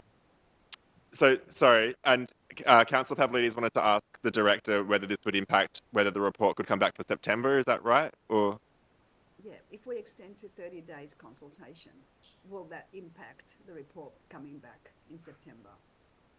So I think the director's just trying to work that out. It'll be very, very tight. I don't think we can do it. Okay, no, the advice from officers, it would affect the September reporting date, expanding it to 30 days. So it sounds like that. Could we include 21 days instead of 30? Potentially. It looks like potentially, yes. Councillor Bolton, would you be happy to reduce? Yeah, okay. And also include about the ethnic yeah. as well. Yeah, okay, and so, yes, so, okay, so on screen, Councillor Bolton seeking to amend it to 21 days and including that specific community group. Is that acceptable to you, Councillor Pavlidis, as mover? Yes, and yeah, Councillor Udis, so that becomes part of the substantive. So we'll go back to debating the substantive. Are there any other councillors that wish to speak to this motion, this item? We'll just give a chance for the governance team to, yeah, perfect. Okay, so there's no right of reply because there wasn't debate against, so we'll move on to voting. All those in favour? So I think it includes, no, this is just the overall thing, yeah. Yes, Councillor Pavlidis had, let's just, if we just scroll down to confirm. I can't see which motions up. Sorry, up a little bit, please, governance, to the, I think it's that one. No.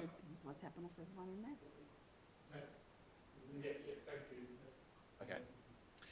All right. that in there? Yes, it is, yes. Yep, so we're voting on this. So all those in favour? And I can declare that carried unanimously.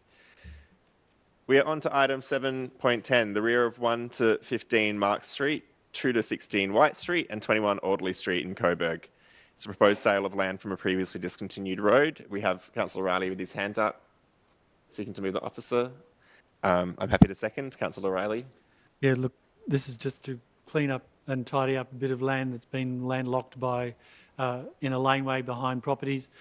And the good thing is some properties owners are wanting to purchase that little bit of land, which will create a little bit more revenue for us over time, but some of them are not. So we haven't quite resolved it all, but we're getting there. Thank you, Councillor Riley. I have nothing further to add. Do any other councillors wish to speak to this item?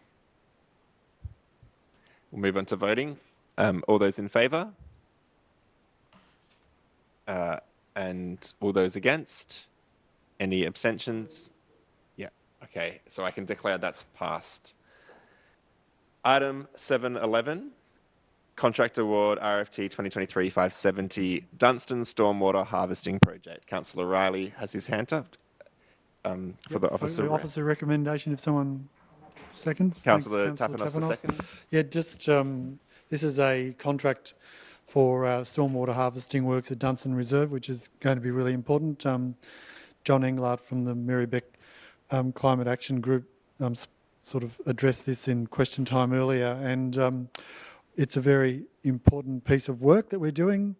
I think there was a lot of discussion earlier tonight about flooding, but I think we're also, when I remember when I last came to the chamber, we actually distinguished inundation as opposed to flooding, and I think that's what the discussion was about earlier, but I'll stand to be corrected by the director. I'm pretty sure it was inundation that we were actually talking about, not flooding, but they are two slight distinguishments. But this is about stormwater harvesting, which is really important, and we need to help filter some of that water going into our waterways as well. So there's a win-win on many fronts for this. So thanks to the officers for their work in preparing it. Thanks. Yeah, just to state another stormwater harvesting project. We do a fair few of these and we do them really well, and we get external funding from a lot of them as well. So it's great to see that these are progressing and really well received. And I guess what we don't talk about is that environmental aspect to these, that filtering the water before it gets to the creek corridors, before it gets to our beaches, is really, really important. And we see that when we have flooding events and creeks sort of spill over into our beaches and there's rubbish everywhere. So the local ecosystems here in Merri-bek, particularly Dunstan Reserve, it's so close to Moonee Ponds Creek. Like, this is an environmental project first and foremost, and it's a great sort of to see that that work continuing as we've been doing for a number of years. Thank you, Councillor Tapanos. Any other councillors wish to speak to this item? We'll move on to a vote. All those in favour? And I can declare that carried unanimously. Item 7.12 is Contract Award RFT 2024-574 for the supply and install of gym equipment for councils' aquatic and leisure centres. Councillor Yildiz seeking to move. I'm happy to second. Councillor Yildiz. Just very quickly, I think this is much needed funding, and some of the equipment is quite outdated. So, yeah, I think it's a great investment. Thank you, Councillor Yildiz. Yeah, I don't have anything further to add. Are there... Councillor I just hope that Brunswick Barbs will have a suitable space for this new equipment in the future as well. I'm not sure it's actually for Brunswick Bars. I think it's for Faulkner. Yeah. I'm sure, yeah. Fair enough. Anyway, sorry, we've got to vote on this. Okay, so we're going to... Any other people wish to speak to this item? We'll vote on this item. All those in favour? Yeah. I can declare that carried unanimously. Item 7.13, Friends of Alayu Annual Report 2023. Councillor Riley, you're on your feet. Yeah, if I've got a seconder, I'm happy to move the officer recommendation. Thanks, Councillor Bolton. This is a really extensive report covering the trip that I did with Councillor Ho-Wale from Hume and the current Mayor of Hume last year. I was very fortunate to be able to return there and see some great improvements from this fairly relatively small amount of funding that we give. And I'm glad that they are seeking charity status, because it means people will be able to claim their contributions for ongoing contributions that people make to this third world village outside of Dili in Timor-Leste. And we've adopted and supported this city for over 20 years now. And if you need to know more, it's all there, it's all transparent. And, that someone tried to somehow associate it with gambling tonight really falls short of the level of debate and contributions that we should be seeing in this chamber and from the public. I really am quite shocked about that someone should sort of slur the work that we're doing around Friends of Islayu. This is one of the most poorest countries in the world. We do our little bit to help it, and to sort of besmirch it in that way tonight, I just find, disheartens me. And, you wonder why people sort of give politicians a hard time. But anyway, they continue to do so. We'll keep trying to do our best. But I commend the work of council and the officers, and we do this as a joint facility with Hume, and I commend them on the work and the extra funding they put in for training of people and teachers particularly as well. So that's all outlined there as well. It's a great program, and I look forward to our future work with it. Thanks. Thank you, Councillor Riley. Councillor Bolton? Don't have anything further to add other than to say that it's a great project, and it's been going on. Lots of councils all over Australia have been supporting different villages in Timor-Leste. So this is really good work that councils have been doing. Thank you, Councillor Bolton. Any other councillors wish to speak to this item? We'll move on to a vote. All those in favour? I can declare that carried unanimously. Item 7.14, the Financial Management Report for the period ended 31st of May 2024. Councillor Riley, it's a move. Officers report. Yeah, I'm happy to second. Thanks, Councillor Pulford. Mayor, look, this is another positive, strong result that we're accounting for. I do, my one disappointment, I guess, is that I'd like us to see, if we're going to expend capital, and that we should try and spend it in the period. We were actually getting better at doing this, and it's not to sort of detract from the efforts we're trying to make, but I would like to see us go closer to spending 100% of our allocation in the year rather than having to carry it over. But that seems to be the nature of capital works. And we are doing some good works in Faulkner and Saxon Street, etc., and hope we can try and get to that goals in the future. Thanks. Thank you, Councillor Riley. I have nothing further to add as seconder. Do any other councillors wish to speak to this item? We'll move to a vote. All those in favour? And I can declare that's carried unanimously. Okay, we're going to move on to item 7.15, the Governance Report, July Cyclical Report. I will declare a conflict on this because item 9 refers to approval for myself and the CEO to go to Canberra next month for the Northern Councils Alliance. I think I will just declare a conflict on the whole report. So if I can ask the Deputy Mayor to chair. Thank you, Mr. Mayor, and I'll ask you to leave the room. Okay, councillors, is there a mover for this motion? Councillor Panopoulos, and a seconder? Councillor Bolton. Councillor Panopoulos. Sure. So this is our regular governance report, and it outlines, I guess, a summary of minutes from a bunch of our different committee meetings, records of minutes as per usual, and it also adopts the revised Prevention of Sexual Harassment in the Workplace councillor policy, which is really quite important for us as councillors. In addition, it also follows up I think it was an amendment that was moved at, I believe it was last month's meeting around the AICD course and councillors that are enrolled. So it just provides some further info on that. And then finally, of course, like pertaining to the conflict that was declared, it just approves the attendance of the Mayor and of our CEO on behalf of the Northern Councils Alliance for an advocacy visit to Canberra. And I believe that will be mostly covering around the upfield duplication. And so that's a really important issue that I know our council's been doing a lot of advocacy on. And so it's important, I believe, that this be pushed to the federal sphere and be done in collaboration, of course, with the Northern Councils Alliance. So it's not just our council alone. Thanks. Great. Thank you, Councillor Panopoulos. Councillor Bolton. Nothing further. Okay, thank you. Is there any further discussion?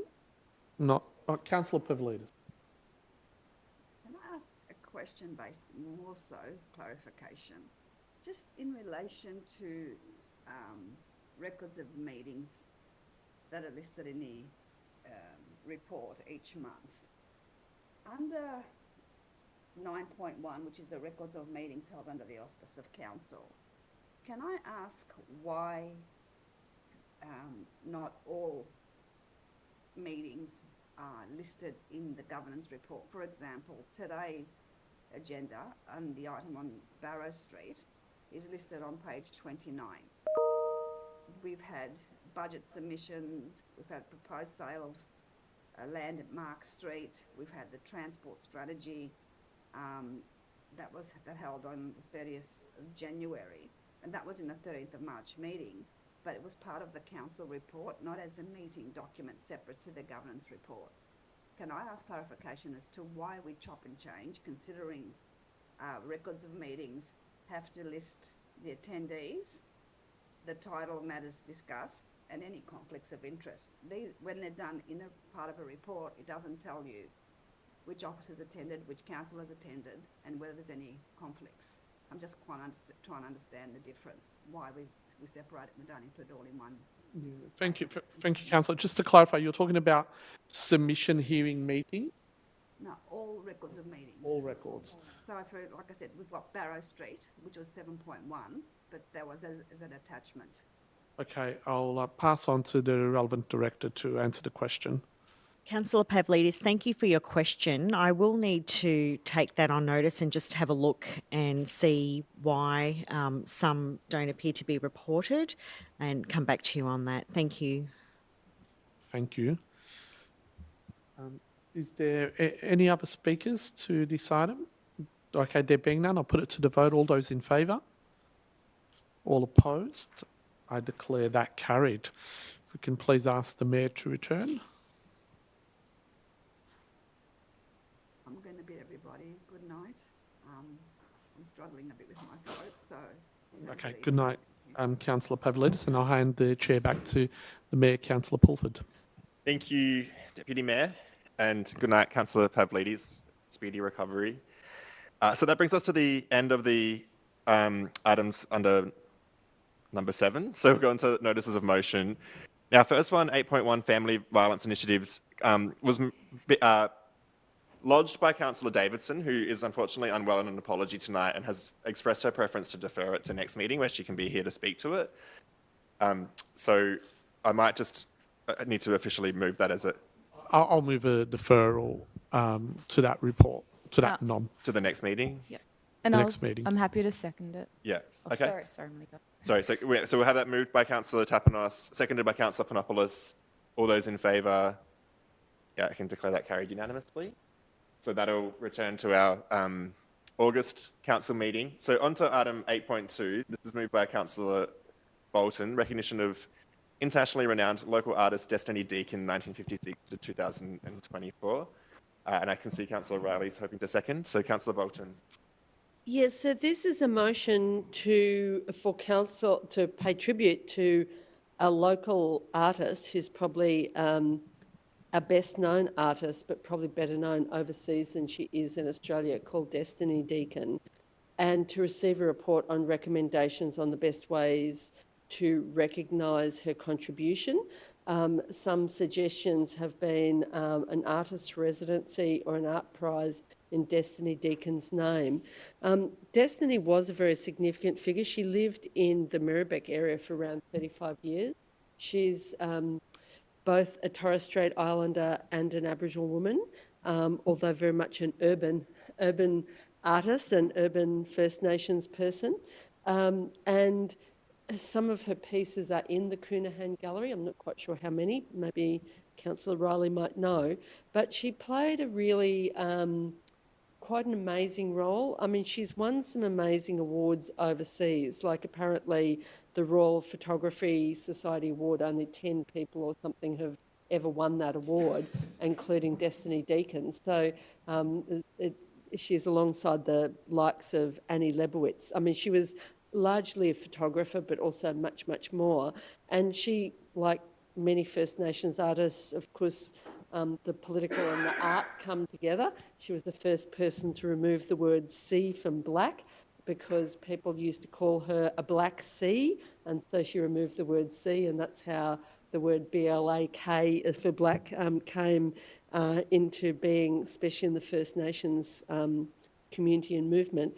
And she has, you know, a lot of her artwork has shows a great sense of, you know, sense of humour and making serious points with a lot of humour and satire and so forth. It's really quite exciting. And so I think, you know, this is really, I mean, Destiny is definitely someone who we should pay recognition to, and certainly it would be great, some sort of artist residency, so that we see new work produced, not just an art prize, but new work produced as part of her legacy. Yeah, I mean, she's quite an amazing person. And in the background to this motion, I've got a link to the to an obituary which was written and published in the mainstream media. Thanks. Thanks, Councillor. Just Councillor Riley, you might just do an extension of time. I'll move that. Yeah, so for half an hour. So we've got Councillor Riley to move, Councillor Tapanos to second. All those in favour? Yeah, I declare that carried. So yes, Councillor Riley as seconder. Yeah, thanks to Councillor Bolton for preparing and moving this, and speaking last month about this significant loss to our community and to the Aboriginal Torres Strait Islander communities right across Australia. Keep the fire burning black, loud and proud. That's the NAIDOC week mantra for the week, the theme. And of course, black in that slogan is spelt the way that Destiny spelt it, and began and led that sort of movement of the BLAK black movement in Australia, which is a great legacy. And as Councillor Bolton mentioned, based right here in our city, from some of the creative energies, and it was a great opportunity last year to meet Destiny. I was a bit taken aback, but it was great to see her out and about.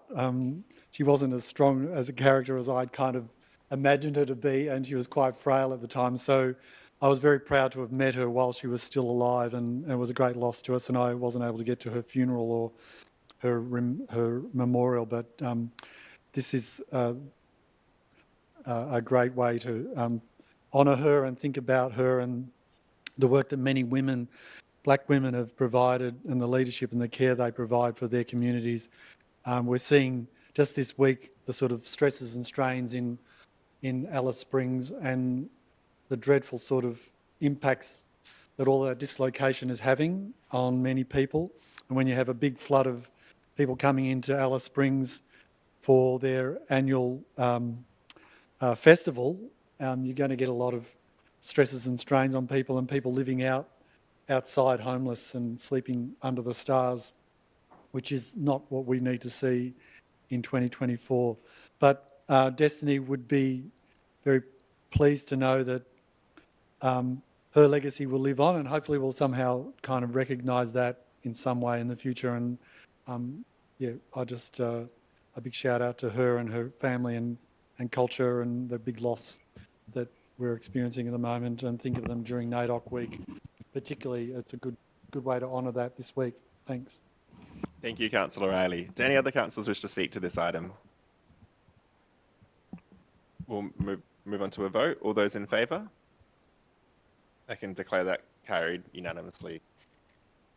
On to the final notice of motion for tonight, Art and History at the Brunswick Town Hall, moved by Councillor Tapanos. Thank you. I'll move it as it's listed in there with a small addition that Councillor Riley has circulated stemming from the question from the residents during question time. If we have that up, it's been circulated. Yes, sorry. Yes, okay. And Yes. so... And thank you. And Councillor Riley to second. And thank you, John Englard, for that suggestion, a very good one. I guess considering the previous motion as well, it is clear that the Brunswick community has a lot of artists and has had a lot of artists in its history, and a lot of prominent community activists and quite prominent people that have contributed to the formation of the suburb. And I guess my intent here is to honour all of that history, and I hope that the report does identify the key people, both artists and others, that should be honoured. And I hope Destiny Deacon has a section in that permanent exhibition with the work we owned already, and hope that we can acquire more in the future. I've been thinking about our tremendous, and it really is tremendous, gallery collection, our permanent gallery. We allocate money to it every year, and we purchase art every year, and it's of high calibre art, and it should be displayed. And I'm not just talking about the Mayor's office and the foyer here. The best of it should be selected. The part that is themed around Brunswick, the suburb, the activists, the people who shaped and formed Brunswick, and the local artists who lived here and were inspired by the suburb to paint and create and photograph and sculpt and do all of that. That should be told in a permanent exhibition. And I really hope that this report, and future reports, because there may be more than one, does do the research and does get informed about how we can best display and interpret that history. And I think art is also inspired by its landscape, by its built form, and by objects. And I really hope that the Historical Society can be a big part of this. And in addition to having art, we can also display historical objects which inspired those artists. So look, this report, to just come back to the overview of it, is really calling for a bit of a review of the Brunswick Town Hall, because a lot of the building is underutilised. It is calling to think creatively about what we offer to the community and the space and how we use it. And it really calls for the incorporation of the Town Hall into this arts and culture precinct, to expand the gallery, to have a permanent collection, to exhibit our history. This building also includes the historical chambers, the Mayor's Room, which are just sitting there vacant, and are fantastic buildings, really famous buildings and rooms that should be open to the public. It talks about all of that, and it talks about how we can make it a space which is usable and friendly and attracts people into it. It's on Sydney Road. It's really underutilised for what it could be. So it's only the beginning of a broader discussion, but I think this report needs to start that conversation. Thank you, Councillor Tapanos. Councillor Riley, a seconder. Thanks, Councillor Tapanos, for moving this, and thanks to John Englard for sort of suggesting that we use this as an opportunity to acknowledge Vic and Vita Little, who helped save Brunswick Town Hall in 1974, I think it was, but it's certainly in the 70s, and other people who joined them. And we're going to also look a bit beyond them to any other people and activists and artists who've significantly contributed to the hall over the years. So we'll do a bit broader work as well, John. So thanks for doing that. And yeah, it's timely that we actually consider that at this stage. And you know, the fact that we have a leading artist and leading activist acknowledged in the Coonahan Gallery is a, you know, one of the great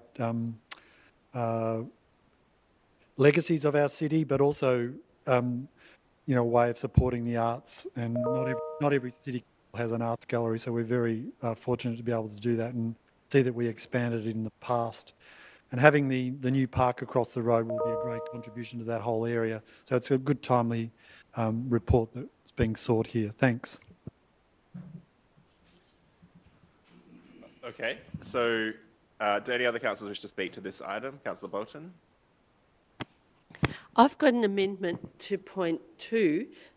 It doesn't, I mean, it really follows along the same path as point 2, but it's a little bit more assertive and a bit more explanatory. So I'd like to propose to replace point 2 with the following, which is give recognition to the role of prominent local activists Vic Little and Vital Little from the Brunswick Progress Association for their role in preventing the demolition of and saving of the Brunswick Mechanics Institute in 1971 and the Brunswick Town Hall in 1973. So the point 3 calls for a report that considers how they could be formally recognised and not just limited with other activists, but you want to...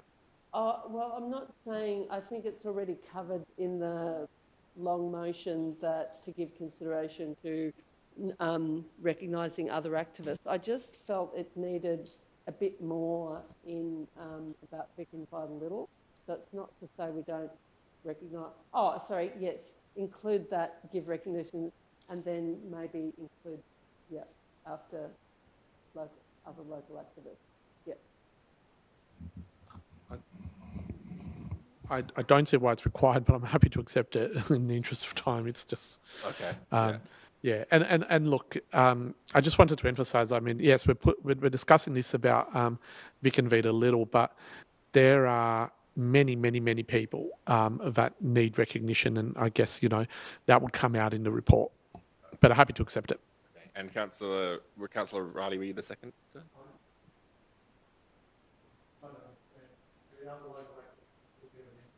Yes, so the point 3 will remain. Okay, all right, so, yep. Yeah, it's okay. So we'll move on to any other councillors that wish to speak to this item. Yeah, Councillor Hart.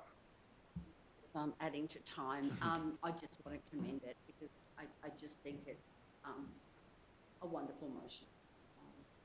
And to bring together those concepts of art and the concept of activism and place is really important. Often we focus on one, but it's that interconnectedness that I see as the strength and the beauty in this resolution.